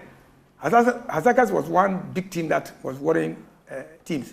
Those secondary teams, 11 wise Azakes. So we were supposed to play Azakes. Then our manager said somebody was coming to play for us. That the man said we should go to the cemetery at midnight. We'll go and pray in the cemetery. Why do I go and pray cemetery midnight? I feared, how do you call it, what do you call it, spirits. Yeah. Especially people who are dead bodies to come and, okay. So I made sure that I was in the middle of the queue. I wouldn't be last, I wouldn't be first. So in case of something, I can balance. You know? So we went, and it didn't go even to those who were dead. I mean, the front, like the graves? The graves. Yeah. I mean, when you enter the first graves, no. Went deep inside. And then if you look at your back, it was very dark. Front was dark, back was dark, side was dark. And this man started chanting, saying certain things, tetragrammata, some things, 6 and 7 books of Moses, and all of this. Then we came back. We knew we had won. We were well up 4-0. After all our presence in the cemetery, 4-0. But our managers believed that, something went wrong. That was why we lost. Another time, they said this time, they used blade to make some marks on our head and put some black powder into it so that we'll be able to see the ball well. They were giving a bunch of bananas to eat. You know, so when I left Susubibi and went to Winneba, I got to know that why did we lose? I asked myself, why did we lose the match? I was doing some research. I got to know that the way we stood out the whole night without rest, the legs that we were going to use to play were weak. Look at the time we stood in the dark. No rest. Like for how long did you? About 3 hours praying. People were dozing. If you're dozing, they'll come and hit your back that you should wake up. Otherwise, they'll say that you cause the team to lose. You know? So if somebody tells you that there's no juju in football, yes, there's juju in football, but it depends on your psyche. If you believe in it. But you did the juju and still lost 4-0. You walloped you 4. You do juju for what? You did the juju to go and win. You wanted to win, but but the organizer said, I mean, the owners say you have to do it. But if the juju was working, you didn't even need to at times, at times you are lucky it will backside, it will come to your side. So what clearly means that in as much as there's this perception that juju actually works in football, yes, it works. But you really have to work too. Yeah, yes, you have to make it work. Why do you have to make it work? It's from the training, the perception. Because you have gone through, tell them it's not there. But you don't. There's a way you should do it. You know, there was a time when the player told me that, coach, we need to bath water before we are able to win. I went, brought water, put this lavender inside. Said, hey, come and bath. We won the match. Meanwhile, there was nothing.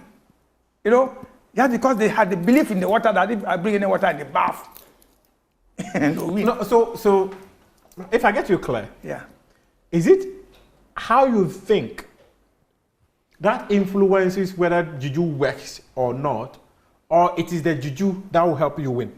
The juju doesn't help you to win.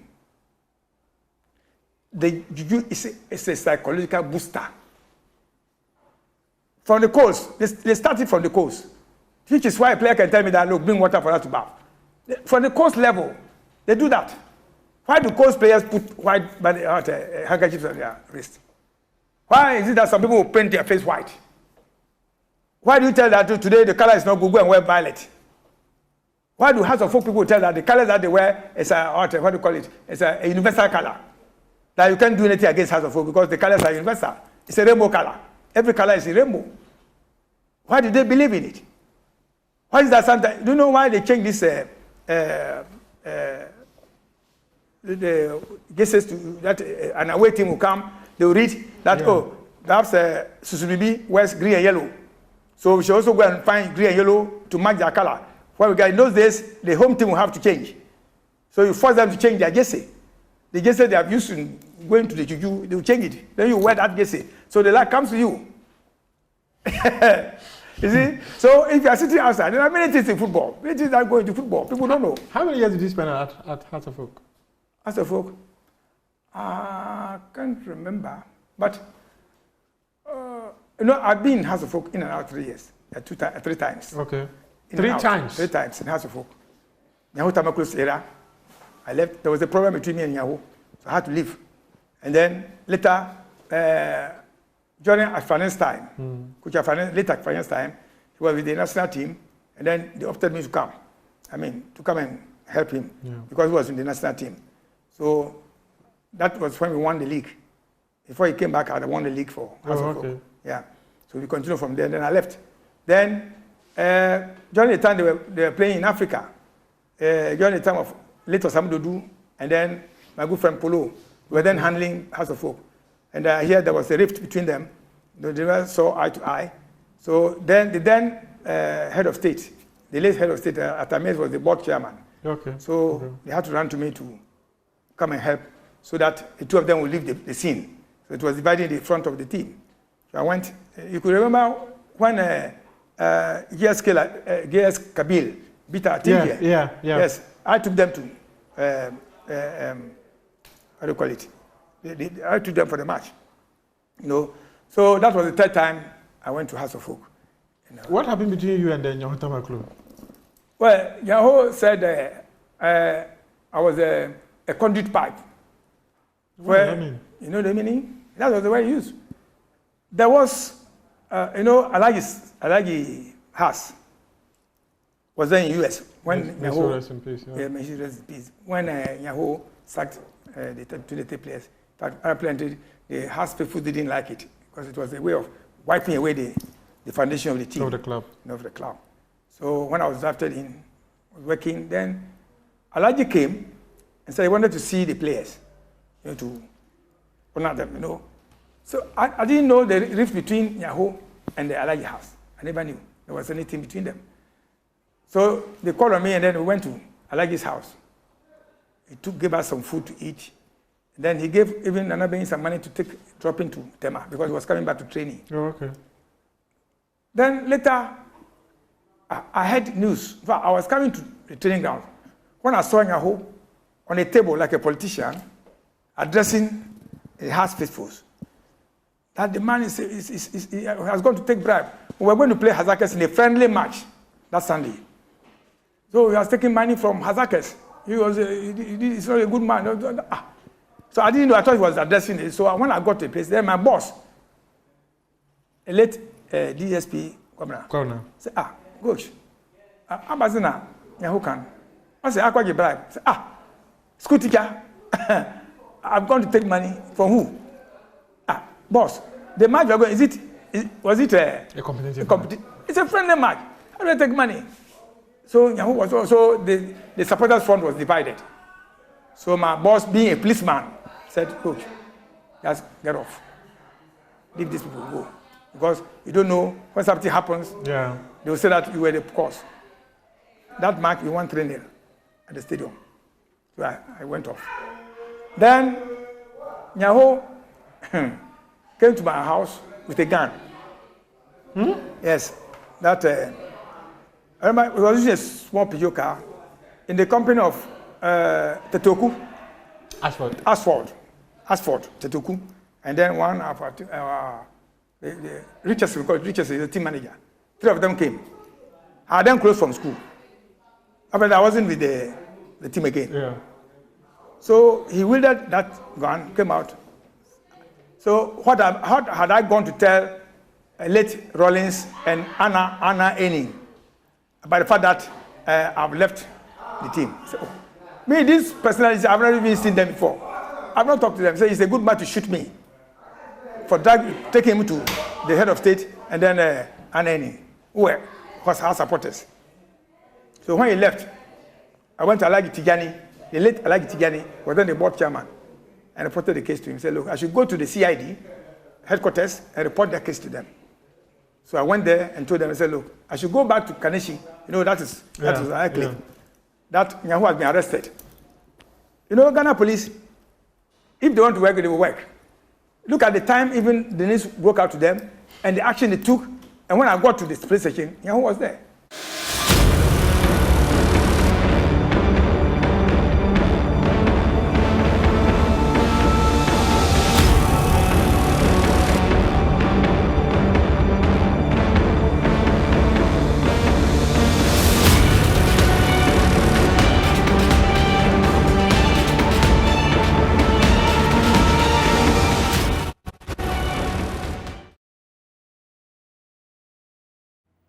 Ghana 4, I greet you. Mr. President Nana Addo Dankwa Akufo-Addo, I greet you. All the good people of Ghana, in Ghana and beyond, I greet you. It is time now for me, Benjamin Akako, to share with you my blunt thoughts for today. And I've titled it, Ghana, a giant on its knees with misleaders without keys. Ghana, a giant on its knees with misleaders without keys. You know, this morning I want to take us down memory lane, many decades ago. I want us to listen to just a little bit of that song, Ghana Land of Freedom by E.T. Mensah, and I'll share some reflections with you on it. Ghana, we now have freedom. Ghana, land of freedom. Ghana, we now have freedom. Ghana, land of freedom. But where is the freedom? We are not economically free, not even mentally free. We ought to rather be singing Ghana, land of bondage.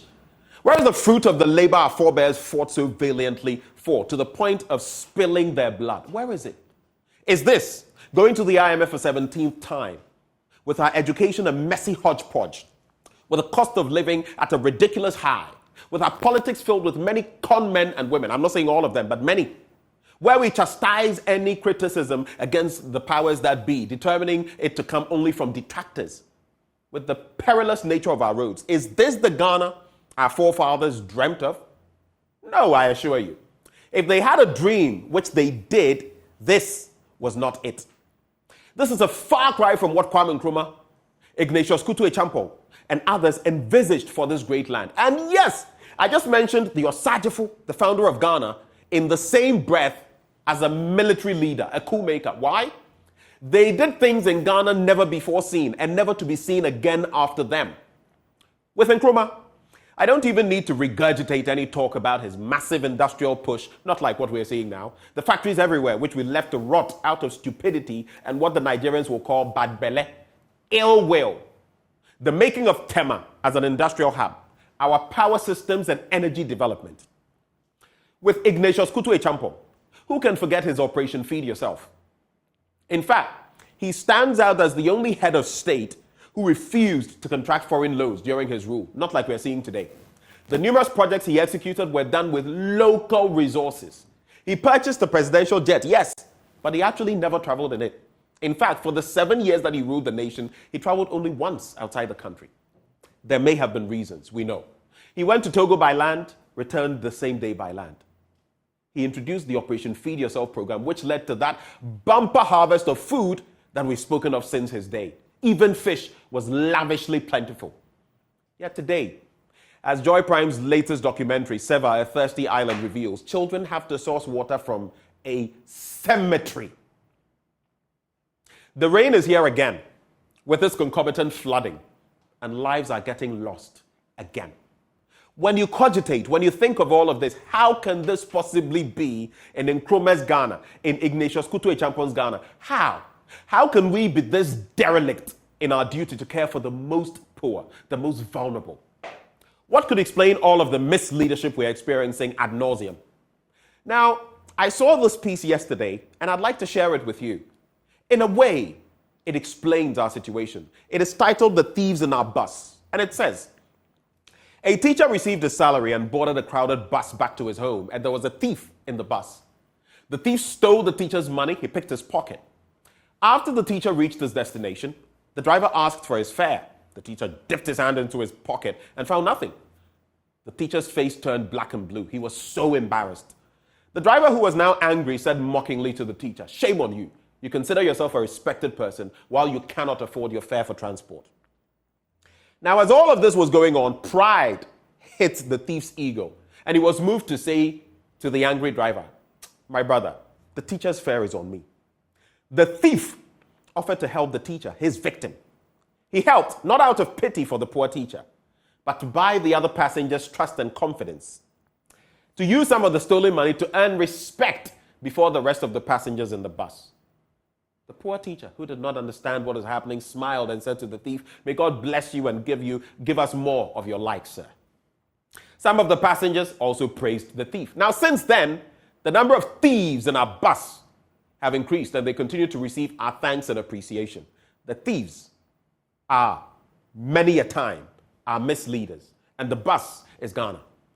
We are all on a bus where thieves are stealing from us and use the stolen money to buy our trust and earn our respect in a way that we keep thanking them for their kindness. That is the metaphor of the situation of our country, Ghana. The thieves in our bus are increasing all the time because we continue with the idol worship, praising them for returning crumbs from the many things, roads, hospitals, factories, jobs, educational facilities, and more that they have stolen from us. We have to reflect on these things, though, because where Ghana is headed is problematic. I really don't care about the NDC or the MPP. Any government, any leadership that can come and lead properly and take us to the promised land, I will support wholeheartedly. But if you keep coming, whether NDC or MPP, and you fail like we're failing now, Ghana, we now have freedom. Ghana, land of freedom. Where's the freedom? Are you economically free? You can't even manage your own budget. But let's come to the slides, because I have related matters that I want to talk about, which explain why we keep ending up where we are. Let's start with the Tema oil refinery. Now, if you talk about the missing oil saga, still unresolved, look at the sums we've been missing. Gas oil, 105,927 liters.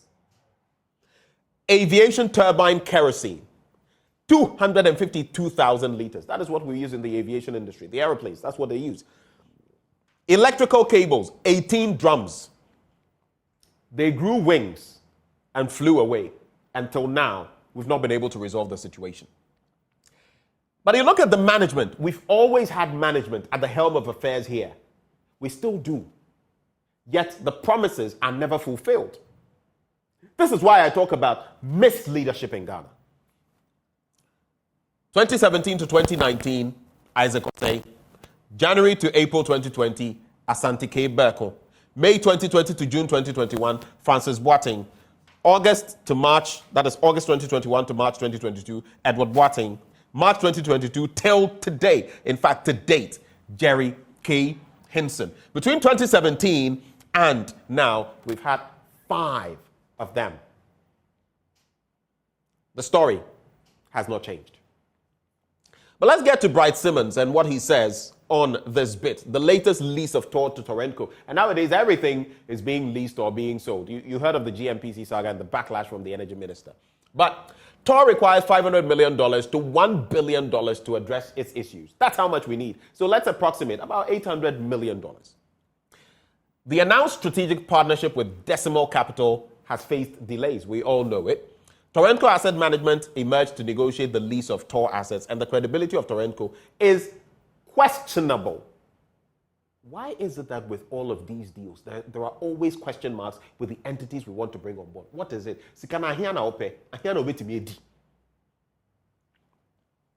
And incentives are heavily skewed in Torrenco's favors. Of course they will be. Why not? There are interests involved. Let's go to the next slide. But if you look at what Torrenco seeks to invest to revamp Tor, then you get the dynamics. We're looking at what? $500 million to $1 billion. How much are they looking to invest? $22 million. Now, the lease period is 6 years. 6 years. We're handing this over to them. The barrels to refine per year, 8 million. And the annual rent is $1 billion. Read between the lines. Next slide. Now, in terms of the economy, I'm going to move now from Tor and get into the economic gameplay right now, the chessboard of Ghana's economic situation. Our president has been saying difficulties in the economy were exacerbated by the reckless behavior of ratings agencies that engaged in downgrades, shutting Ghana out of the capital market and turning the liquidity crises into solvency crises. No wahala. Would have wanted to borrow more. You know, so, President. Let's go to the next slide. But if you look at this, you would see that, in fact, nothing has changed in terms of the ratings we've been given over time and now. There was no need to do this because they have not been unfair to us. They are using the same metrics. Let's go to December 2003. Fitch gave us a B grade. 2006, Fitch, B+. 2017, S&P gave us a B-. September 14, a B. Moody's gave us a B3 in January 2020. And again, of course, when we're in the height of our economic doldrums, a CAA3. Then you go back to this and look at the agencies, Standard & Poor's and Fitch, Moody's as well. In March 2009, they gave us a B+. That was under the erstwhile administration. Then we had March 2014, a B. January 2022, B-. For Moody's, it was a B3 in April 2020. In 2022, according to Standard & Poor's, of course, our economy was declining and they had to react. A CCC+, and then, of course, we hit RD, which is uncharted territory. There has been no unfairness here if you look at the composition and the comparison. Yet, because this didn't go in our favor, we had to say this. I agree. If we want to have an African system to engage us and assess us, that is fine. But these are established institutions. We subscribe to them. They don't subscribe to us. If you don't want to stand the heat in the kitchen, get out. Let's go to the next slide. Now, if you look at the ratings agencies, according to the Ministry of Finance and its comments, both Moody's and S&P upgraded Ghana's ratings at B3 and B- respectively. And in making their decision, and this is 2021, by the way, so look at the change in rhetoric. In making their decision, the credit rating agencies considered Ghana's improving growth prospects, resilient external sector performance, and continued access to the capital markets, that is the domestic and international capital markets, as essential factors in maintaining the rating and the outlook. You see the difference in language. When it suited us, hail. When it didn't suit us, nay. That is called double standards. It's also called hypocrisy. Now, government debts to the IPPs. This is where I'm going to wrap. I've spoken about energy-related matters, TOR. Now, I want to wrap on the IPPs because Ghana, we are in a precarious situation. It is no joke. Analysts have spoken to me on this show, and they keep telling me if we don't get the things right in the next few years, Dumso will be back. I cannot fathom that because guess what?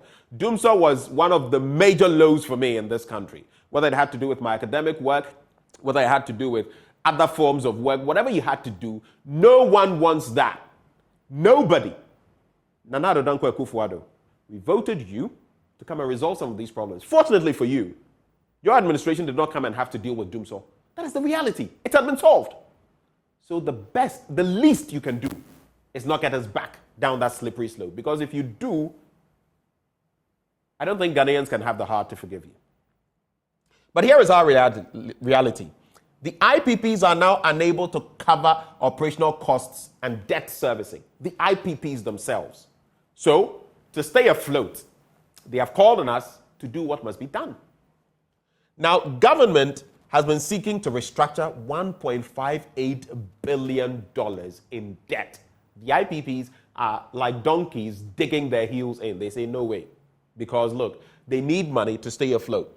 Now, the creditors, contractors, and stakeholders are unwilling to defer payments any further. In fact, if you look at this last dynamic, which is where I will end, the power cut intention, they have iterated just yesterday that if we don't meet their requirements, about $450 million, which is the equivalent of 30% of the outstanding arrears, it's just about $420 million, but let's cap it off at $450 million. They will be taking away their 60 to 70% of power. You don't need to be a rocket scientist to understand what that would mean for our energy situation across the country. So Dumso could come sooner than later. Now, this is their intention. July the 1st. We have just about how many days to go? 8 days? Just about a week. An emergency meeting was held on June the 20th, and the interim payment they demanded, 30% of the outstanding arrears. And government's debt owed $1.4 billion. Do the math. This is where we are. So when some of us talk, we don't talk out of air, out of a vacuum. We talk out of fact. This is the true state of the nation, Ghana. And when we say these things, it is not to encourage anyone to do anything nefarious. It is just to encourage the powers that be to do the right things. To know that the water has got to our necks. Let it not get to our eyebrows, because then we will drown. And to let those who are around those that walk the corridors of power, to be honest with them and tell them what is going wrong. I may be a nuisance for many people because they don't like hearing what I say, just like the prophets of old in the Bible, but I'll say it still. I will not be muzzled. I will not be gagged. I will speak truth to power. That is how society has changed over time. And I'm proud to do what I do on the AM show.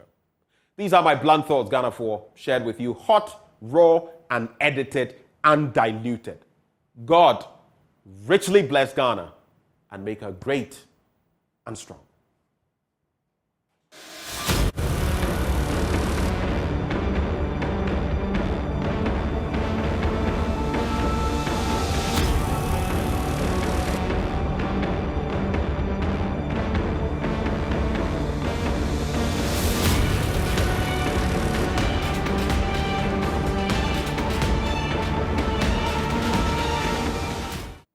Welcome back on the AM show. After I went all ballistic talking about the state of our nation and everything in between. But before we get into our next conversation and I introduce to you my very august guest, you know, water is life. Awake is premium purified water treated through a strict purification process to ensure that every bottle on the market refreshes you and me better.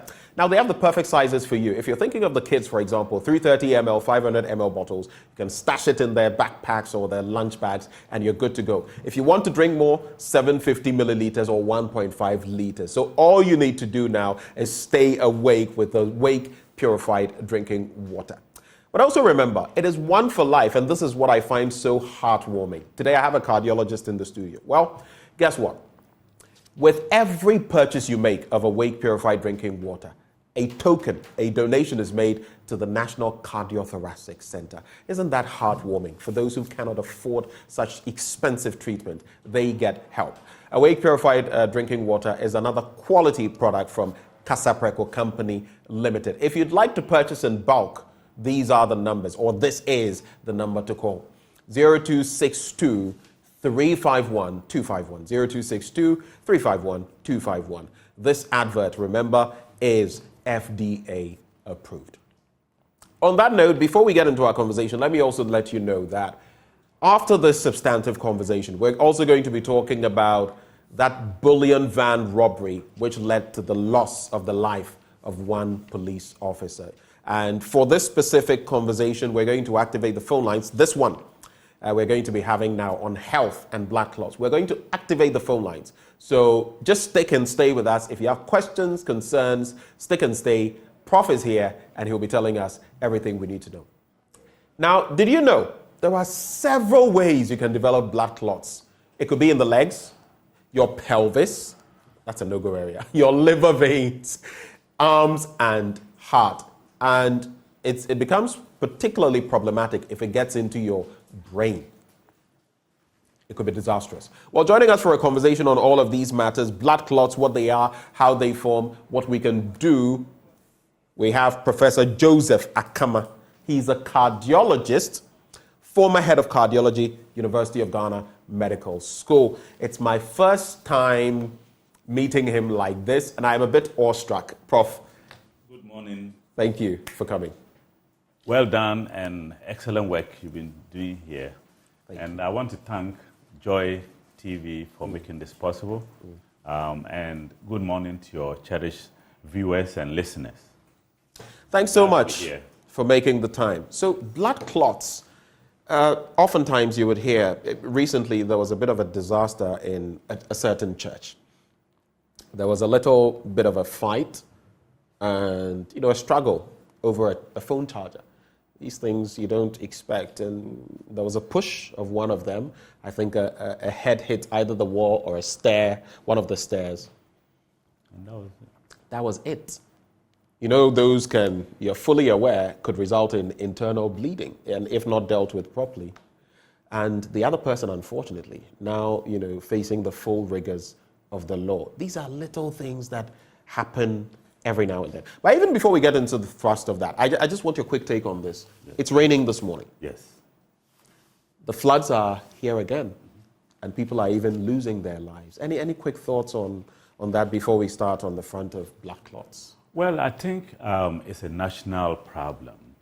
And the global warming scenario is real. So I think for our weather, we can't stop the weather from happening. I mean, the rains have to come. But we as human beings have to be prepared to mitigate all the outcomes. So one of the areas that we still have to look at is the gutters, our building codes. The building codes have been talked about every so often, that if we don't take care, we're just creating problems that will never be taken away, because the more the population increases, the more the need for housing.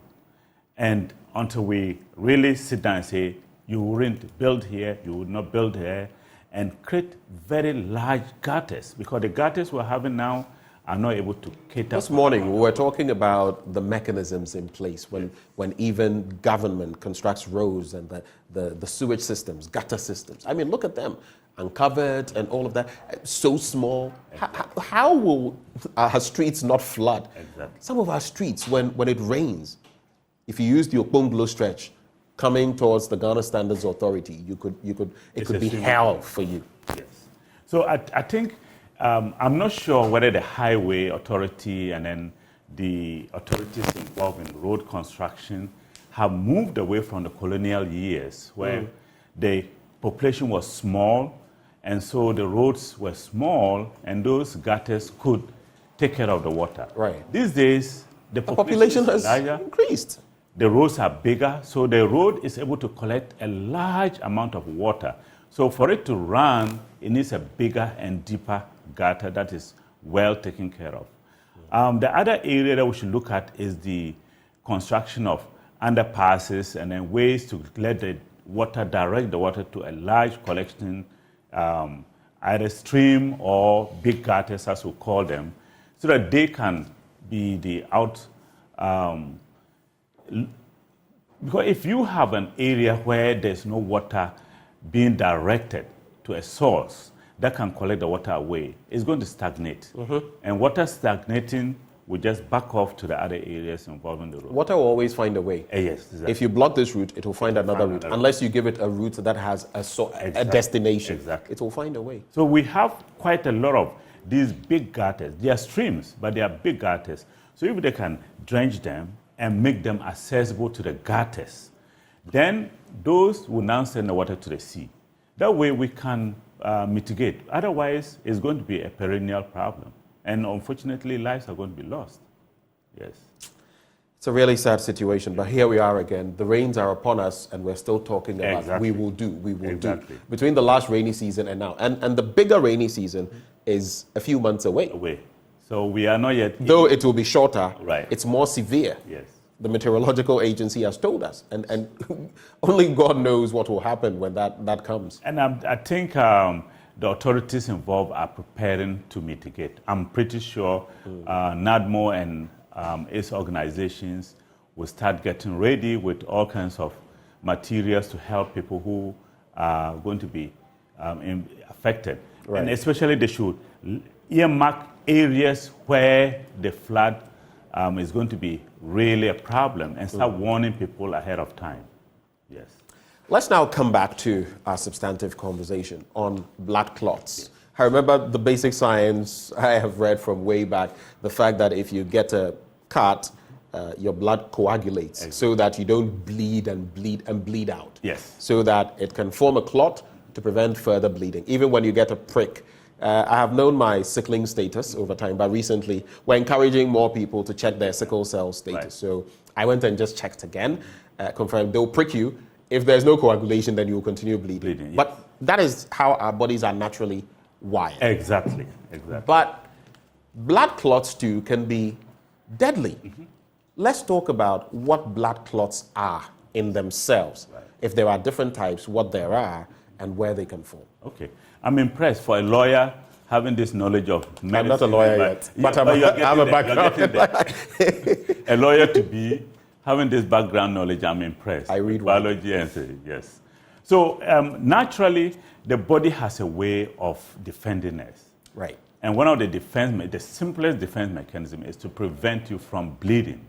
So the body has a mechanism that when you cut yourself accidentally or intentionally, it will come in and shut down the place so that you don't bleed and lose your blood. Also, it creates a barrier so that infections do not get into your body. So it's a really robust way of preventing things from happening to you. And as we sit, the two of us, we clot and we break them. So there is a mechanism where there is clot formation and the body naturally will break the clots. So there's a homeostasis, it's called a balance, where the clots and then the breaking down of those clots is equalized so that the blood will continue flowing. In sickle cell patients you mentioned, sometimes they clog up, the blood cells are not normal, so they clog up the arteries and they can cause a problem. But what we're talking about is when the clotting scenario outweighs your ability to break down the clot. So when you have a cut, you want the clotting scenario to be higher, so it will seal the place. But when you have within your body, the clotting ability of your blood is higher then your ability to break down the clot, then you have a situation where you form clots. So there are two types, basically. There's the arterial, you remember we have the arteries and then the veins. The arterial clots and then the vein clots. The arterial clots are rare, but most often are due to cholesterol buildup in the artery. So an example would be a stroke or a heart attack. So those are types of clots in the arterial system, but you're usually needles of cholesterol that built up and broke, and then suddenly a clot forms in the artery. This is not what we're talking about. Today, we want to focus on the venous clot, the vein where the veins collect blood back to the heart. Now, if you have a clot in the vein, potentially, like you said, the floods, the blood can push that clot back into your heart and cause problems. So, clots are natural. Clots are broken down. You want to have a situation where you can balance the two. So when you say they are natural, what it means then is that from time to time they occur within our systems. Exactly. And because of that ability, they are broken down. Exactly. So you have a balance. But when that ability is reduced or inhibited, and the clots now supersede the ability to break them down, then you have a problem. Exactly. Okay. Yeah. So there are a number of reasons why this can happen. A clear-cut example would be, we remember we just went through COVID. Right. During COVID, we had the largest number of clots in the system, in people's veins and the lungs. The reason was the inflammation. So COVID, one of the reasons why people succumbed was clots. So the system was overwhelmed by the infection. Clots. So it just clotted easily. So people were clotting in the veins, in the arteries, in their heart, in their lungs. That's where deep vein thrombosis and all of that comes in. But usually we look at clotting in terms of whether you acquired it or you inherited it. These are the two main... So it's hereditary as well? Yes, there's quite a number of people who are prone to getting clots. So we'll talk about them. Wow. Usually, the one that we want to emphasize is the acquired, the one you can prevent. Okay. So the acquired ones are usually related to you sitting for long periods without moving. Okay, judges sitting in court for long hours, the bank of clerks sitting long hours, drivers sitting long hours driving. Those without taking time to stand, move around a bit. Exactly. So you're predisposing yourself. So you bend your knee and the blood is staying there. And maybe you've also kinked that vein. So the blood stays there too long. And when you keep blood in a bowl, what happens? It will clot. So similarly, if the blood stays in that pool of vein for too long, it will clot. Prof, no wonder I've never liked sedentary jobs where you're sitting. So you all like the time. To move. I like to move. That is the best thing. And so most people are now getting to know that it's better to move every 2 hours. And drivers, when you're going long distance, they should stop every 2 to 3 hours and move around a little bit and continue. Another risk factor is obesity. People who are obese are prone to getting clots. So if you're obese and you sit a lot, you can get a clot. Then, how about those who are diabetic? Diabetics, in a different way, it's a long route, but they are also prone. So we look at it in terms of 3 factors. And now there's a 4th factor which I'll talk about related to the inflammation. So the 3 factors will be damage to the lining of the vein. Okay? So if there's something that damages the lining, like car accident, broken leg, you damage your vein, you can get a clot. Another one is immobility, and just sitting down too long. Yeah. So immobility.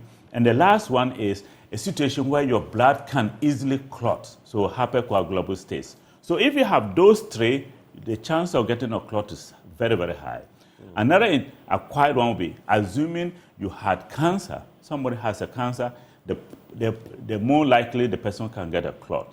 So cancer patients, even patients who are going to develop cancer a year or 2 later can start having clots now, way before the cancer develops. The last one I want to talk about is the inflammation. So inflammation predisposes people to clot. That's why during COVID we saw a lot of patients with clots. So if your body is inflamed, from an infection or due to some a connective tissue disease or any other problem, you can easily get a clot. So having talked about this, the biggest one, when you mentioned the accident in the church, it was unfortunate. Maybe the person bled or something like that. But accidents are one of the biggest causes of clots in this country. You know, we have a lot of road traffic accidents. Yeah. So when the person breaks a limb, for instance, the trauma thigh, to the body, then trauma to the body, you have damaged the vein, your ability to clot increases because it's a natural response, and you're lying down. So you create those three scenarios. You damage the vein, you're lying down, you're not moving because your limb is broken. And then also, when you have trauma, the red cells, the platelets are very aggressive. So you have... they're trying to resolve the situation. So you've tipped yourself towards clotting, and then you're not moving. So a young man will get a road traffic accident, break his leg, and then 3 days later he's gone. And they say, oh, the witch caught him. No. It's likely that person broke the leg, he couldn't get it fixed quickly and move, he stayed there, got a clot in the vein, and it breaks off, goes to his lung, and then that is it, sudden death. And that is very unfortunate. So having said this, the heritable ones are very rare, okay? But we see quite a number where people have genes that are passed on from generation to generation. And the whole group is called thrombophilia, Right.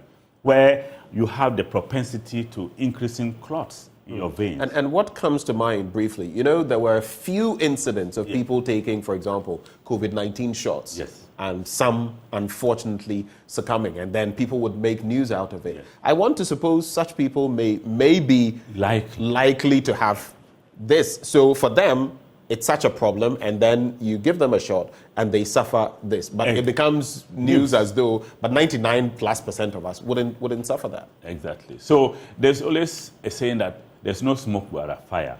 So if somebody gets a clot, why did he get a clot?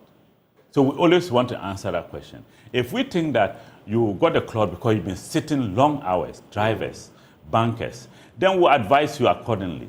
But most often, you've been sitting for years. Why suddenly did you get a clot at this time? So that raises questions. So we start searching. Or a young person, a lady starts to take estrogen. You know, they take estrogen for contraception. It predisposes to clots. Oh, wow. But maybe, yes, it does. So maybe the person is already predisposed to getting a clot. Then she took the estrogen for contraception. So it enhanced it, made it worse. Or just naturally, the estrogen enhanced the clot. So anytime somebody gets a clot in the vein, we want to dig and find out why. That will tell us how long we should treat the patient, whether to screen the family, to tell the other family members whether they are... Look out for this. Exactly. Because fibroids, for example, that too can run in... I know people where, in a family, mother, daughters... Yes, I said father. Mother, daughters, and all of that. Fibroids, yes. So fibroids, in a way... I don't know. In a way, it's not hereditary, but it's been seen in a lot of blacks. So for some reason, we're getting a lot of young ladies having fibroids. I have personal friends, a number of them. And it's unfortunate. We're still doing the research to find out why, but it happens so early and it prevents them from getting babies. Yeah. But the reason why this is important is fibroids not only prevent you from getting babies, but it can also cause clots by pressing down on the veins in the pelvis. So you remember I said if there's blood stain in one location, it can clot. So if you have a fibroid sitting on a vein, right there, it presses on it, the blood does not move, and the person can come down with a clot. In actual fact, they did a research in Kumasi. My colleagues and I were talking about it yesterday, and they made me aware that in their research, they found that left leg was very common in having clots in Ghanaians. The left leg? Yeah, the left leg. So Dr. Kokoro and his team, and the reason would be maybe the vein being crossed by an artery and blocking the vein. But we still don't know why the left leg. But it's a common problem. Dr. Doku and his team at Kolebu have done a national program that is helping people get aware and also to teach doctors how to come out with ways of detecting these clots. Right. So it's a bit of a specialized area, but general practitioners also have some knowledge of it. But let me ask this: you can clot in your arms, your legs, the veins in your liver, your lungs, which can be pretty dangerous, your heart, and then there is the one you want to avoid when a clot manages to get into your brain. Walk us through what these different clots mean and the most dangerous ones that can result in a fatality. Right. So no clot is to be taken for light, okay? All clots are dangerous. Okay. But like you said, there are some that when they go to the essential organs can cause real serious problems. So when you talk about clots going to the brain, there are two types. Basically, there's the arterial form that can form from cholesterol breakout in the arteries to the brain. When you have cholesterol forming there and it flakes off, the system can attack it and form a clot that can go to the brain and then block the artery. And the brain has no room. So just a second.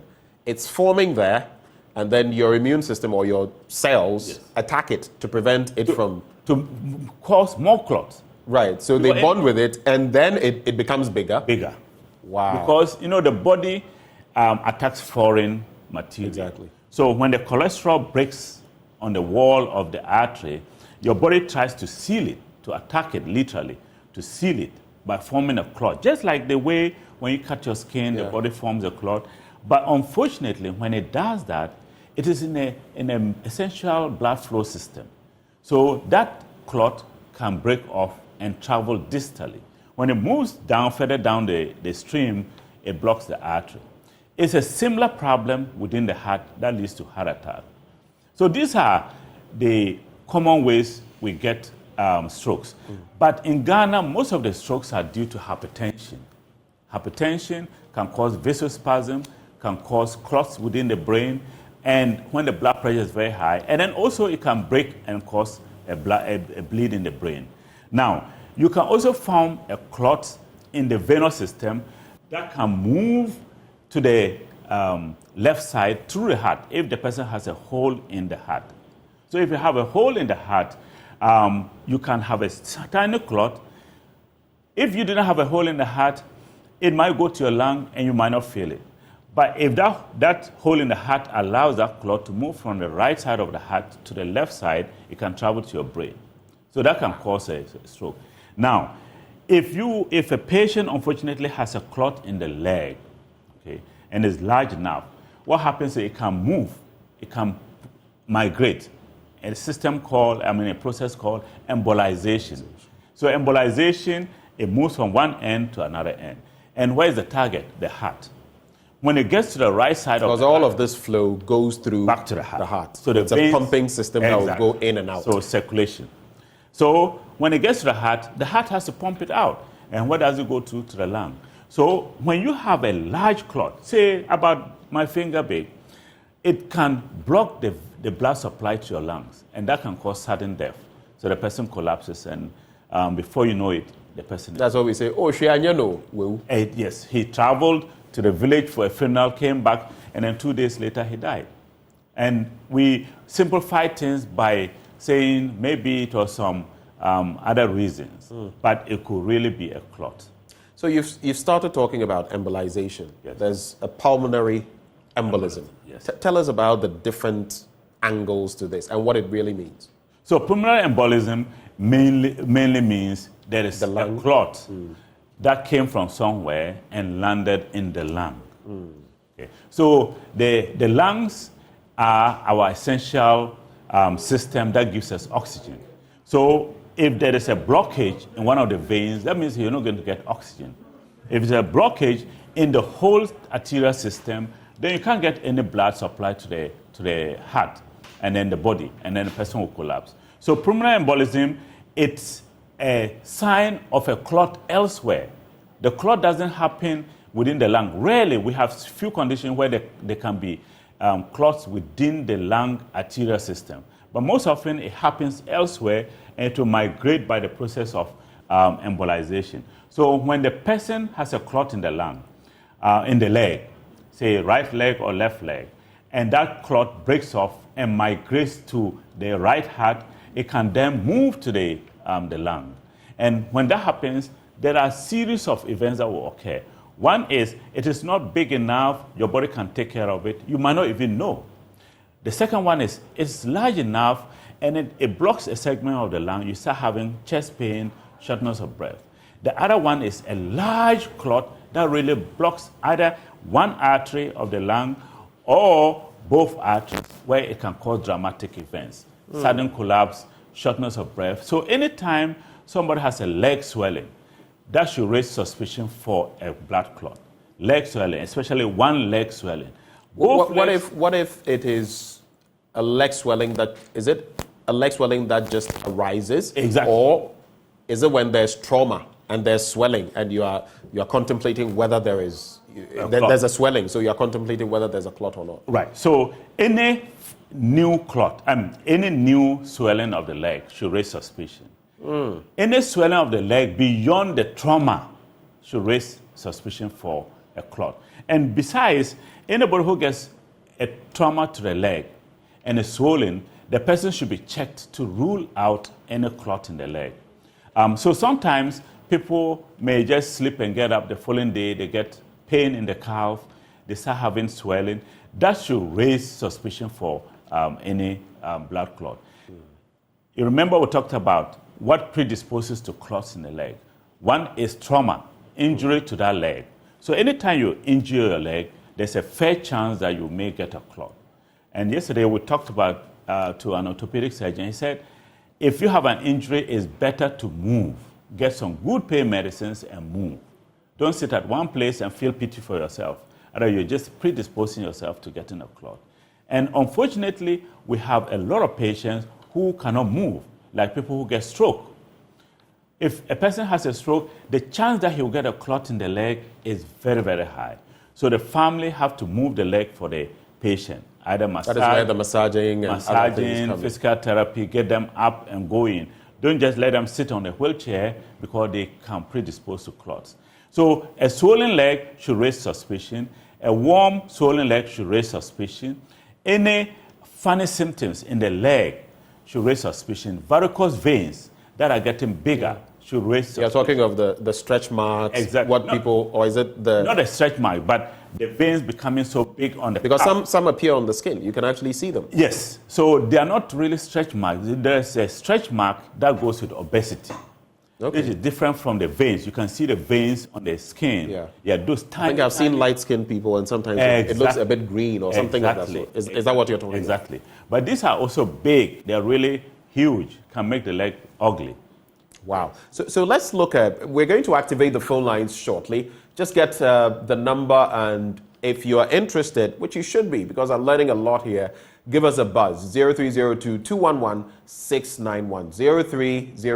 0302-211-691. We're talking health, yours and mine. We want to stay alive. If you get that clot, it could mean disaster. So, and sometimes it's also about timeliness. Getting medical assistance on time so that it doesn't become a problem. You know, just about a few days ago, I got this, I was carrying this equipment, and because there were two of us and it was a staircase, at a point it fell a bit on my left ankle, the leg. I noticed after a few minutes that it was swelling. So I have this balm and this spray diclo spray that are very effective. I took time to rub it. Someone around massaged it a bit, and then I got ice and put it on, and I moved a lot. I think that is what the pain was a bit severe, but then it eased a lot after that. We have Prosper on the line, Prof. Prosper, thank you for joining the conversation. What are your concerns? Okay, my concern is hey, Prosper, I can barely hear you. Hello? Okay, go ahead. I think we'd have to increase the volume here. My father is with that condition. Your father? Is with that condition. Is with that condition. He has that condition, okay. Yes. We have gone to Kolebu on several occasions, but it's like every day it keeps on coming. They give us medicine, How old is your father? He's 71 years, sir. Okay. But he keeps on occurring. Serious pain in the heart. Serious pain in the heart. Yes. Mm. Even yesterday, we went to review. They gave us some prescription, but this morning when we wake up, the pain has resurfaced again. About how long has he had this pain? How long has he? This thing started late in April. That is April this year? This year, April, somewhere around 28. Okay. And when it begins, if you wanted to start, it will begin by vomiting, then that's it.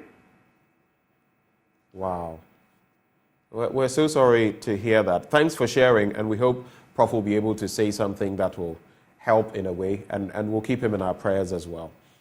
Thank you for calling, Prosper. If Doc can put his number out so that we'll treat him, we'll be very glad to do it. We'll have a way of doing that. I'll confer with my production team, and we'll see how we can. Maybe you can stay on the line. Just hold the line if possible, and let my team engage you. Prosper, okay? Thank you. Thank you very much.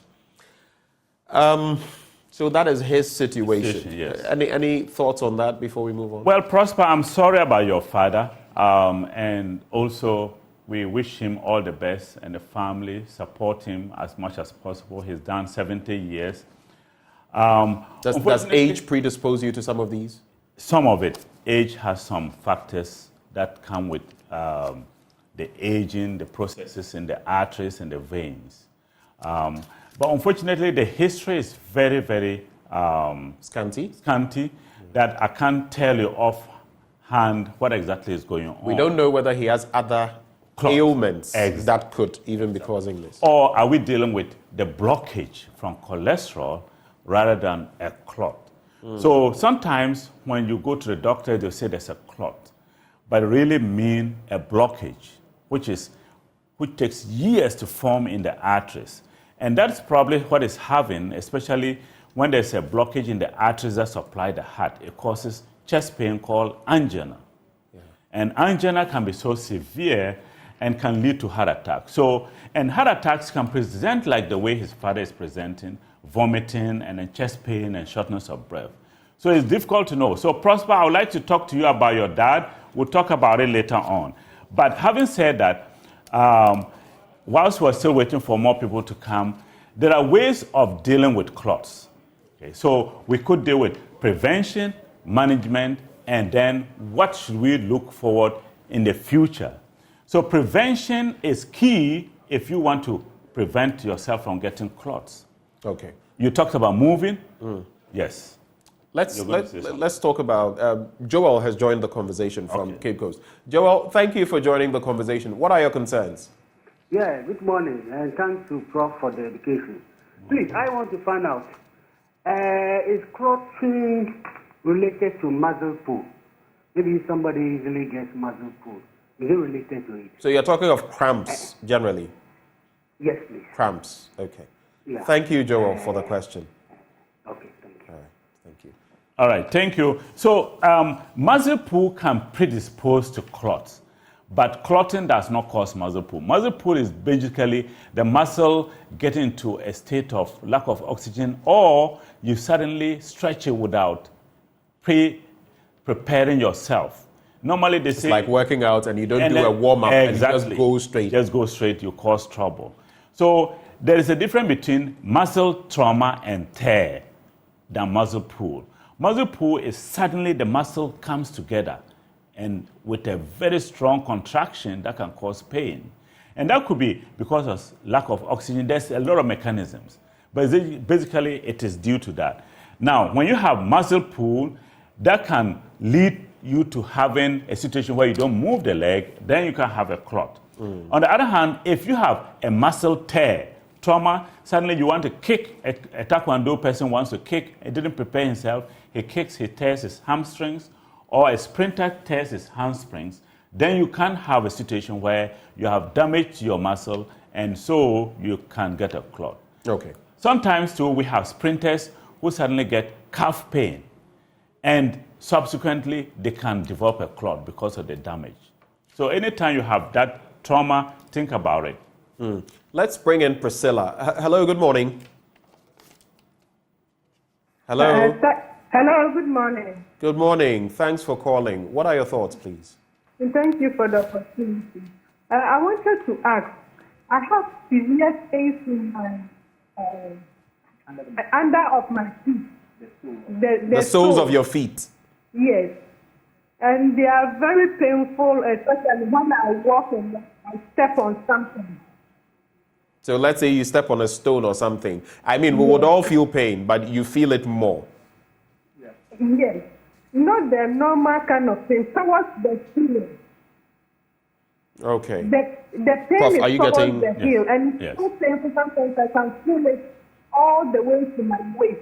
Yes. So from the heel, you feel the pain all the way to your waist. Yes. Wow. I wanted to know if it's something being caused by a black clot or something. Thank you. Is there anything else? Swollen? Yeah. Are your legs swollen? No, they are not. Okay. So Priscilla, I'm sorry about your pain, but you need to see a foot doctor. Basically, we don't have too many foot doctors in Ghana, but see an orthopedic doctor. It sounds like you have something we call plantar fasciitis. Basically, the heel of the foot, the arch of the foot, is such a way that there's a tendon. So when we step on our feet, we put pressure on there. So the fascia is inflamed. That is what is likely she's having. Right. So it can be And does that explain the pain all the way to the waist? Because it's so painful, and the way people describe it is shooting up. Whereas shooting down could be nerve, but shooting up could be because she stepped on that area. It could be very inflamed. So I would say soak your feet in warm water. Try to get shoes that has a lot of cushion, because most of our slippers are so flat and hard that will put pressure on that area, the calcaneum. So the bone there is called calcaneum, and then the spare, there's a tiny bone that's taken out with tendons coming to that place. That could be the reason. But I can't also rule out nerve problems. So it will be better to have a doctor examine you fully. This has nothing to do with clots, because the leg is not swollen. You don't have any reason to have predisposition to a clot. So, but I think that most likely it has to do with inflammation. So we're talking about the prevention, still waiting for more people, isn't it? We've actually run out of time. We're not going to be able to take any more of that. Yes. But I just want us to look at the effects of blood clotting, what the consequences could be, and what in our day-to-day lives we can do to, I mean, yes, for me, for example, when I go for my medical checkup, they will tell you your high-density cholesterol, your low-density, this and that. So you have an idea, and then if it's normal, it's normal. Right. If this one is not so normal, you need to work on it. Right. What do we look out for? So essentially, clots, we don't have a way of telling whether you can get a clot or not. But if your family has a history of clot, we can predict that this person's uncle or mother has been having clots, so you're likely to have a clot. So we don't screen. So, for example, is it Prosper who called about his father? Yes. Should he be concerned?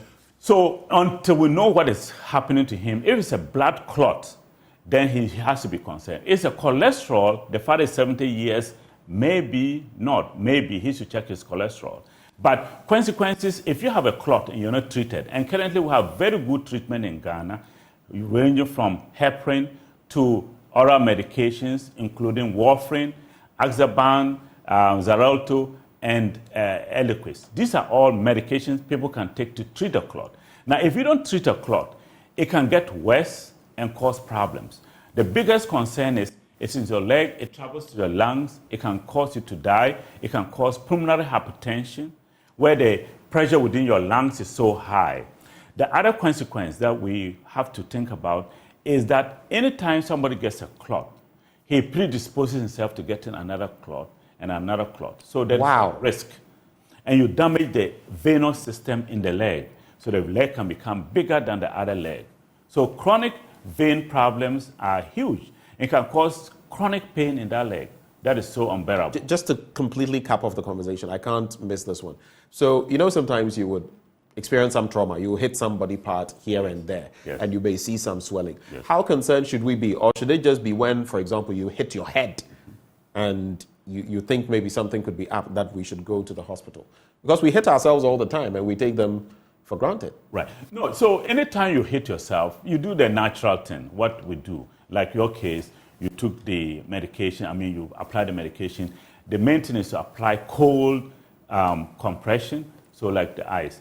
And then once you apply and it gets better, you're fine.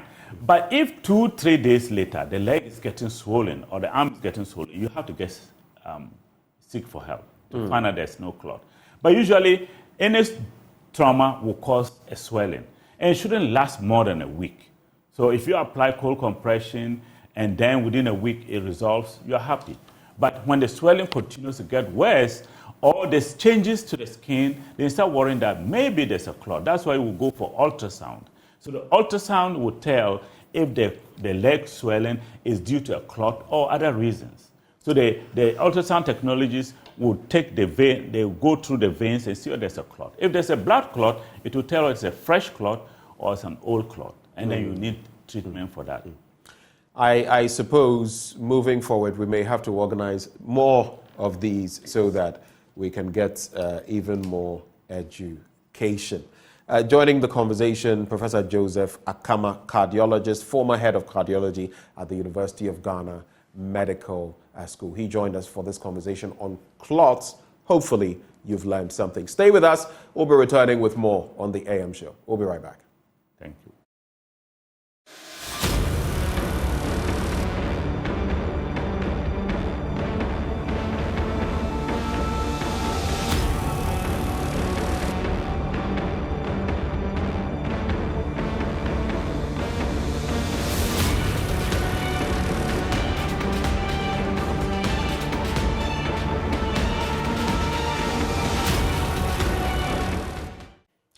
Welcome back on the AM show.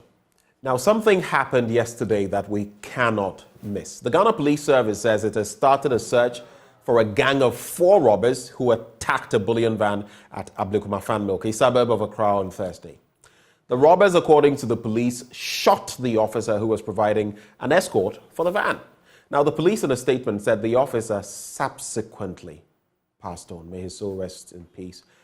We're going to interact now with Mukhtar Mumuni Mukhtar, Executive Director at the West Africa Center for Counter-Extremism. Mukhtar Mumuni Mukhtar. A very good morning to you, sir. Hello, good morning to you and good morning to your viewers. This has happened time and again. You remember the last situation, in fact, the last 2, we started speaking about it when that young police officer was gunned down. We don't even want to picture that again. Then there was a lot of talk about using armored vehicles and the prerequisites and all of that. But here we are again having to deal with this one in broad daylight. What is your initial reflection on this?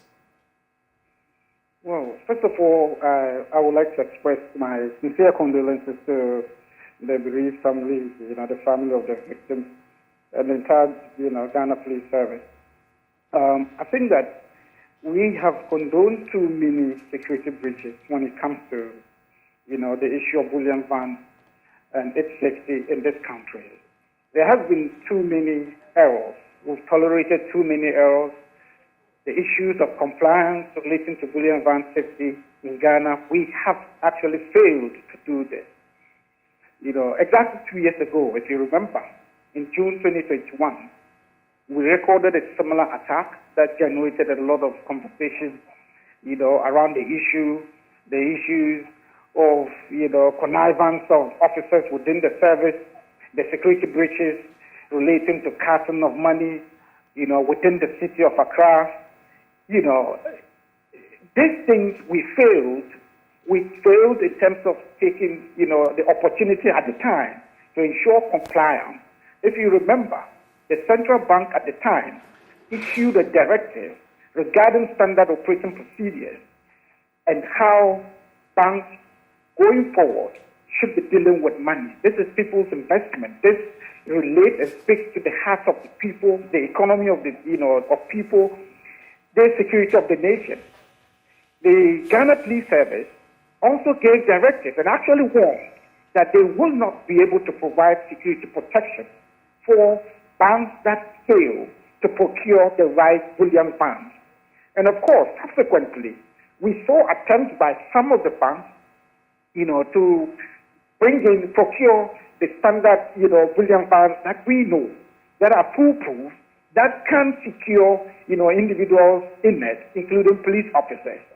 And so today, to have this incident happen with this kind of makeshift bullion fund, it's a huge, huge embarrassment and an indictment on all of us in terms of access, state access relating to securing our officers on duty in relation to this.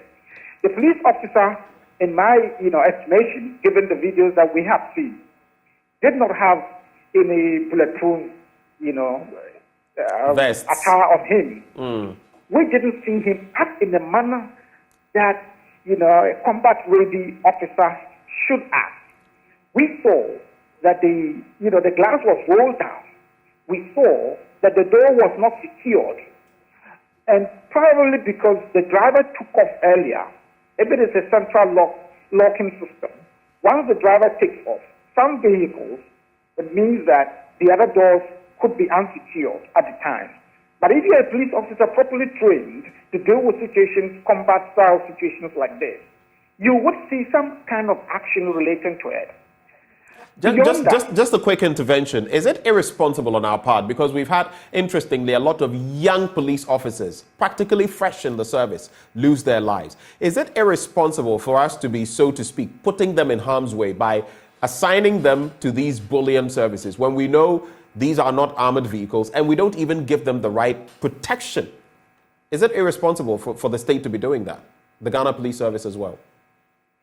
I think we have failed in our duty to ensure that, we secure, the protection of officers who are put in this situation. Like I mentioned, the armored, we don't have any armored, attire, bulletproof attire on him. We didn't have him or see him act in a manner that you would act in a situation like this. And the driver himself, and I think that's one of the important aspects for us to look at. I sense, some sort of, there's some suspicion in terms of how the driver acted in this situation. First of all, you do not stop at any point to refuel your vehicle. If what we're being told is true, that the vehicle stopped for refueling, if that was the case, it was a huge security breach in terms of carting money within the city of Accra. Second of all, you saw the driver reverse upon seeing these individuals. If any driver who is properly trained to deal with this situation, at that moment, your instinct is not to reverse. Your instinct is to take flight, speed off, and also possibly use the vehicle as a weapon against the coming attackers. We didn't see anything like that. What we actually saw is that he fled the scene first. He was the first to flee when it happened, and that allowed the criminals, the armed robbers, to do what they did. And so there's some sort of, I would say suspicion in terms of the conduct of the driver in this instance. And I'm thinking along with you, I mean, it's logical that if you're being attacked, you would want to move the vehicle because that is what you're secure in, even if you're being fired at. Some people have hit people on motorbikes and all of that because going with arm and limb is riskier than going with the cage you're in, which in this instance is the vehicle. But these assailants have bolted with these sums of money and they are being pursued by the Ghana Police Service. What are the next actions that you'd like to see from now till, God willing, they are apprehended? I think, first of all, we need to have a willing public. We need to have a what? A willing public, people willing enough to come forward with information, volunteer information on these individuals. Some of these individuals, people know them. People who see them on the video would be able to tell. People who, may have come across them should be able to come forward and volunteer information. We need that, and we need that as soon as like yesterday. So we need that to support police officers to apprehend them, to ensure that this individual face justice. But moving forward on this issue, we need to ensure full compliance. We have been very lax. There's been serious level of laxity when it comes to the issue of compliance. The oversight role of the central bank, here has been clearly violated. We need to have the central bank cut the whip and ensure that people or banks that do not comply with procuring the right billion bonds would be sanctioned and ensure that it's biting enough to ensure that all banks and financial institutions cut money using the appropriate vehicles and standard operating procedures when it comes to the security of the vehicles and individuals involved. Now, we have specifically on armored vehicles. We have had a lot of talk about it. The last I recall, the central bank said something about the regulations, what sorts of vehicles have to be used, and all that. We still don't see a lot of these armored vehicles. We know how expensive they are, but how expensive is a human life? Can we put a cost to it? The answer is no. So in terms of that regulation and what we have said we would do over time, how do we go about it now with this killing? Because it always is a knee-jerk reaction. Something happens, then we talk about it, and then we go to sleep. Exactly. We need leadership. This is a situation that requires leadership to prevail on authorities who are meant to exercise, power and ensure that right things are done. We are not seeing it.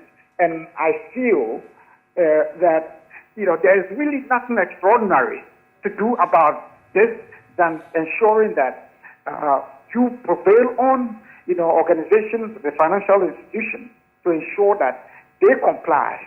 The business of money is expensive.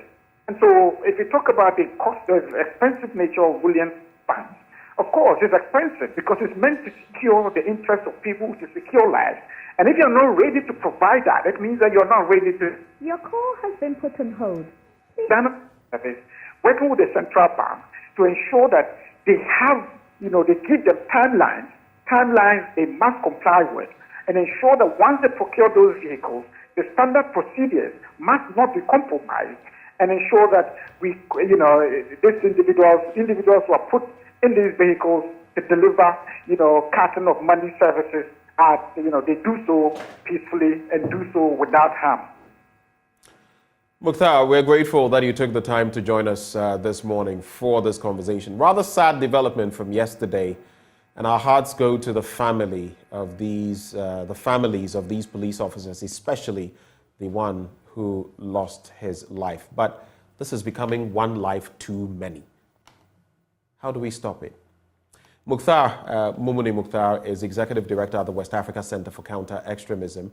He shared his thoughts with us on this matter. But stay with us. We're moving away from the sadness of that to the joy of the Joy News Impact Makers Awards. More on that after this break.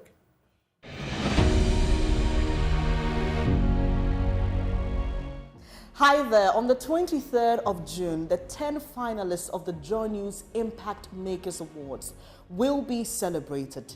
I can't wait to know who will receive the ultimate honor as Joy News Impact Maker 2023. I know you also want to know, so join Evans and I as we bring you a live coverage of the event from 7 p.m. It will be a night of bliss as we celebrate greatness, volunteerism, and impact. Joy News, independent, fearless, and credible. Joy News Impact Makers Awards is sponsored by KGL Foundation, empowering lives, changing communities, and Gold Key Properties, building prestige since 1997.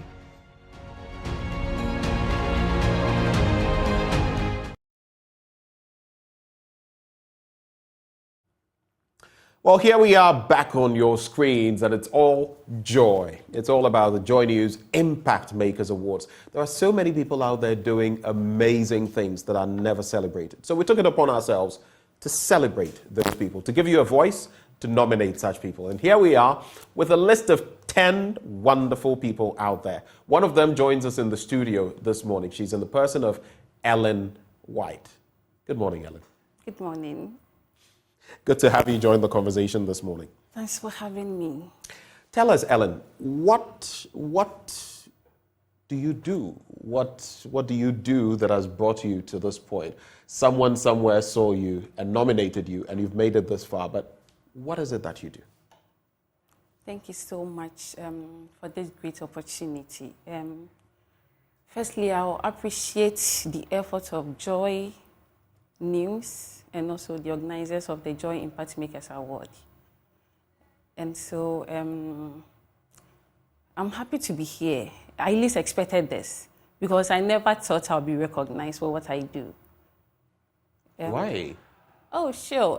You know, I was doing this just to impact lives in my community, and I felt it was a mandate and also a passion to develop humanity. And so I didn't know people were watching my back. And so I'm surprised I'm here this morning. So what exactly, tell us, what do you do? What exactly? Okay, so Ellen is a professional teacher. You're a teacher? Yes, please. Okay. Where do you teach? So I work with GES as the Municipal Girls Education Officer and also a CISO for one of the circuits, Kenteng, Circuit Supervisor. Okay. So, a CISO, that's interesting. Yes, please. You're a CISO? Sure. Okay. So, Security matters on the cyber plane are your thing, eh? Just to seek to the welfare of the students. Okay. Yes. Okay. And so I have taken it upon myself to make sure I touch lives. I have the Sustainable Development Goals in perspective. I believe that it has come to help us reduce poverty and also improve livelihood. And so I want to see to it that every individual in my community will be able to contribute to the economic growth of Ghana. You know, we talk of hardship every day. And so we have to inspire lives. We have to help the vulnerable so that they can also overcome their challenges and will be able to contribute to whatever developmental projects we have in the country so that we can all, at the end of the day, eradicate poverty or even reduce it to the barest minimum. And so I try as much as possible to help families that are vulnerable. I provide food, clothing, basically the basic How are you needs. able to do it? Yes, I do that with the help of my God. That is what I would say. Because sometimes it surprises me. I mean, God works through human beings. Do you Yes, have sure. to work through any NGOs? Do you get support from some institutions? I do that on my own. You do it on your own? Just Out of that- your pocket? Yes, please. But the encouragement from stakeholders keeps me going. There are times it becomes so hard, but I think this is a calling. That is what I would say, because I have done this for over years. Way back 2009, when I started teaching as a classroom teacher at Tiobodom, I was helping my needy children in the classroom with their basic needs. Sanitary needs? Yes, please. The basic needs, stationaries, all that, including sanitary pads. I have touched a lot of lives. That is what I would say. I have helped rescue a lot of girls from child marriage, abuses, to the extent of even fixing a borehole in a community. All because I have my children, I have the students at heart. And so... what a labor of love this has been, a real labor of love. But just because you brought this up, the taxes on sanitary pads, how do you feel about that? Since you're talking about the situation. It's very disturbing. Yesterday, I was asked the same question by a friend, and I told him, is it the AGI? Yes, they've come out with a statement, that the local industry. I delved into it this morning, but what's your take? I believe that government should be committed and have our girls at heart, so that at least if there can be any incentive packages for the local manufacturers, so that they wouldn't run at a loss. They also consider our girls and do something about it, because it's not easy. Where I'm coming from, it's not easy. We have a lot of our girls who are pregnant because of sanitary pads. But when you talk about it, people think it's not the reality. But it's a fact. I mean, some of them don't go to school throughout that time of the month. Yes. So if for them, and people have different flows, some may have as little as 2 or 3 days. Others may have 4 or 5 days. Others may have a whole week. So if you have if someone has a heavy flow and it's a week, that's just going to be And you know, when it was 5 Ghana cedis, it was even a challenge. How much more now that it sells around 20 Ghana cedis? 16 cedis, 18 cedis, 20 cedis. I know because I also buy some and give them out. Yeah, so it's not easy at all. It's not easy. Okay, so let's talk about what it means for you to have come this far. You didn't expect anyone to notice what you're doing and nominate you. You are in the top 10. You've been shortlisted. What does it mean to you?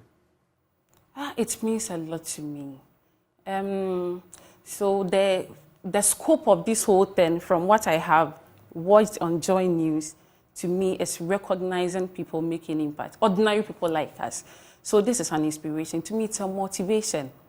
When we talk of human development indicators, I think it calls for more responsibilities. It calls for more sacrifice. And so I have already been sacrificing. So I'm going to keep on. This is going to ginger me to do more of what I do, more of what I love doing. Because I want to see everybody excelling, especially my students. I always tell them that before we can eradicate poverty in Ghana, then they have to make sure whatever goals and objectives they have set for themselves, they have to make sure they achieve those goals. Until then, I'm not going to rest. Until I see that no child is being abused in Techiman, I will never rest. And I can't do this without the diverse support of my traditional leadership. They have been so amazing. Nana Nom in Techiman and all the key stakeholders, they have been very supportive. So I'm happy to be here this morning. We are happy to have you. To cap off the conversation, today is D-Day. Erbo, Abba. Yes. What are your expectations ahead of the event later today, the Joy News Impact Makers Awards? You're hoping to win, aren't you? Oh, sure. So, you know, there's this Bible verse. I don't remember the exact Bible verse. But it says that God sees whatever we do in secret in our services, and at the right time, He rewards us, or He will honor us openly for everybody to see. So I think this is a manifestation of that verse. So today, we are hoping for the best. The good Lord will reward whoever deserves to be the ultimate winner. And I would say that all 10 of you are winners already. Oh, sure. Having made it on the short list of the numbers we got, and having made the short list of 10, all of you are winners. And I'm just hoping that there'll be more support coming your way with the sort of work you do out of your pocket. Amazing. Yes. Amazing. We can only wish you the very best, Ellen White. Any final words? Yes. So my love to everybody in Techiman. They have been very supportive. And also to everyone watching us. Do what God expects us to do. That is touching lives. Once you touch life at the right time, God will honor you. Thank you. I guess what I'll take from all that you've said, brighten the corner where you are. Yes. A little light, we all light a lamp, and the whole place will be set alight. Congratulations in advance, Ellen, and thank you for joining the conversation. That's how we end this bit of the conversation, but we'll be right back with a lot more. Ellen, just stay with us. We'll be right back.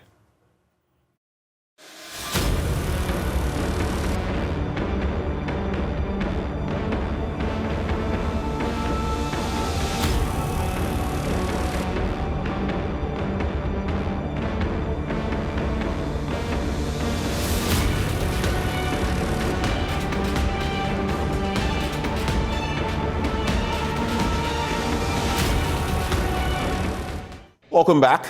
Thank you for staying with us. We're now going to close the conversation by inviting you in, giving you a voice, giving you the microphone.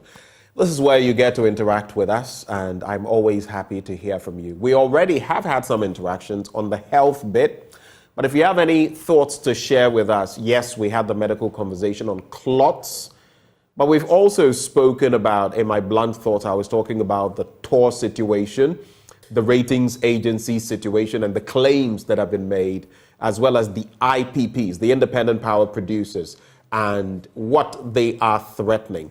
We've also spoken about the bullion van issue. What are your thoughts? 0302-211-691. We have Akamah on the line. Hello, good morning. Good morning, my brother. What's up? Akonaba, hello. Yeah, my brother. What's up? Do we have Akonaba with us? Yeah, my brother. What's up? Hello? Well, I can't hear a thing. Yeah, Akonaba, can you hear me? How are you? Hello? Hello? How are you? I am well. I am well. Go ahead with your thoughts. Yeah, I like to know yellow and brown color. It's your color, too. Thank you. My brother, you see, journalists, you are not helping us. Some of you are not helping us in this country. You are doing well, but some of your other colleagues are really becoming, for want of better words, in my opinion, they are shaming the industry. Why am I saying that? This IGP, you see, you have to blame me. Because one, I think respectfully, sir, doctor, it seems you are more interested in the social media and the cosmetic kind of showing off policing than really going to the ground. We were here and the police administration came out with a statement, and henceforth, they have sat down with the banking industry and they have engineered or they have planned to curb this motorcycle robbery. Hence, any criminal fund that you see will be accompanied by a military escort. Put to their words, why it happening. In a crime, you must see military following it. But, and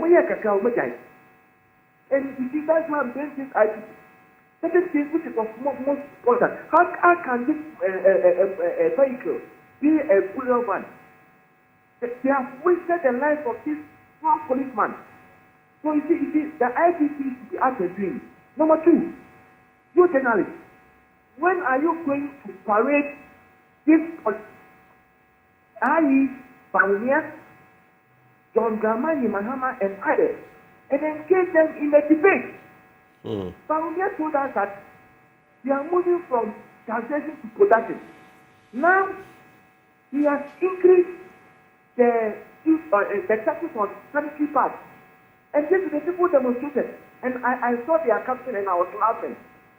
We are not going to allow you to start our menstrual period. You see, it is very shameful on the part of this government. We have to correct them and push and ask them questions. That's what you see. When you go to America, CNN and other journalists can do it. So, Ghana Journalists Association, they are present. That is one of the work that we should make sure you organize a debate for them. So that if someone is lying, they are going to name and shame that person. They are pressed. Take care of the country. No, I want to hear you because sanitary part, and go to start back. Hello. My brother, good morning. Thank you for sharing your thoughts with us this morning. But on the bit about organizing these debates for presidential candidates and the rest, a bit too early. Eventually, those will happen. But even though that in our, at least as far as I recall, there are times when they've been organized and some candidates have decided not to participate. So there you have it. It's about their availability as well. 0302-211-691 is the number to call. If you're minded to do so, we can take maybe another 2 or 3 callers, depending on how quickly you call, and we'll share our thoughts on the matter. We have a caller from Pokuase, Kofi Sapong. Good morning. Sir. Yes, sir. Good morning, sir. What are your thoughts, please? Well, my thoughts especially goes to the Boulevard. I watched the video very clearly, and I think the security of Ghana needs to be uplifted, because we cannot be living in a country and be experiencing such, like a phone, it's very bad. So I'm begging the security agencies to uplift their security services to track certain things very fast so that even if they can link their CCTV camera to the police station. So if there's anything of that, an alert is made, I think we need to uplift our security agencies, so that we can overcome such challenges. Thank you very much. That is the one I really want to contribute. Thank you very much. Thank you for sharing your thoughts with us. And those are the scenes there, the sort of savage, cruel way in which this officer was gunned down, lost his life. And you see that other person in the video who was coming to fill fuel, immediately, making a very fast escape just to save his or her life. And it's a threat to all of us. But it also behoves the rest of us. If you know these people, if you have information on them and you remain tight-lipped, you are part of Ghana's problems. So the rest of us should also help. Sometimes it's the best way of giving information to the Ghana Police Service. The Ghana Police Service can assure you that you will not be pointed at or anything of the sort. They will work in confidentiality with you to ensure that these culprits are apprehended and dealt with. Let's go to Tema now. Fred joins the conversation. Good morning, Fred. Good morning, Fred. Good morning, sir. Please go ahead with your thoughts. Thank you. I want to go to the bullion van issue. Go ahead. Please, before permission, you see, in the north, they even use Okada motors as ambulances for pregnant women or sick people. So the bullion van, you don't need armored cars. What we need is we need advanced party security at the place where they are going to pick the money. So that when the bullion van gets there, even if it's a taxi, the people are in camera waiting for this thing.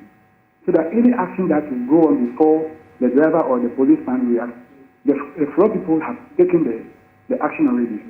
So looking for bullion van made of V8 or V20, that is camping.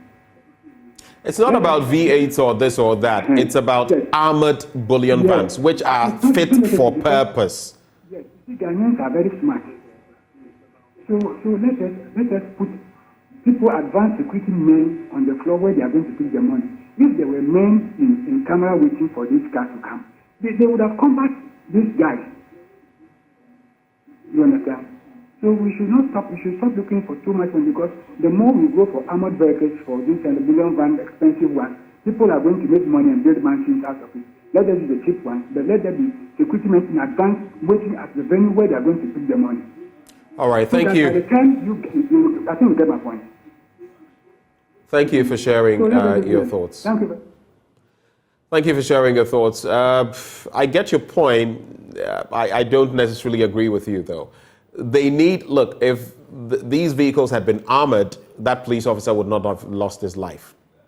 Okay? If we had been using the adequate vehicles for conveying money, that police officer would not have lost his life. The other one who is injured would not be injured right now. So saying that we should continue using those, but just use intelligence, so to speak, and then we could have forestalled. How many times, even in the more developed jurisdictions, intelligence fails?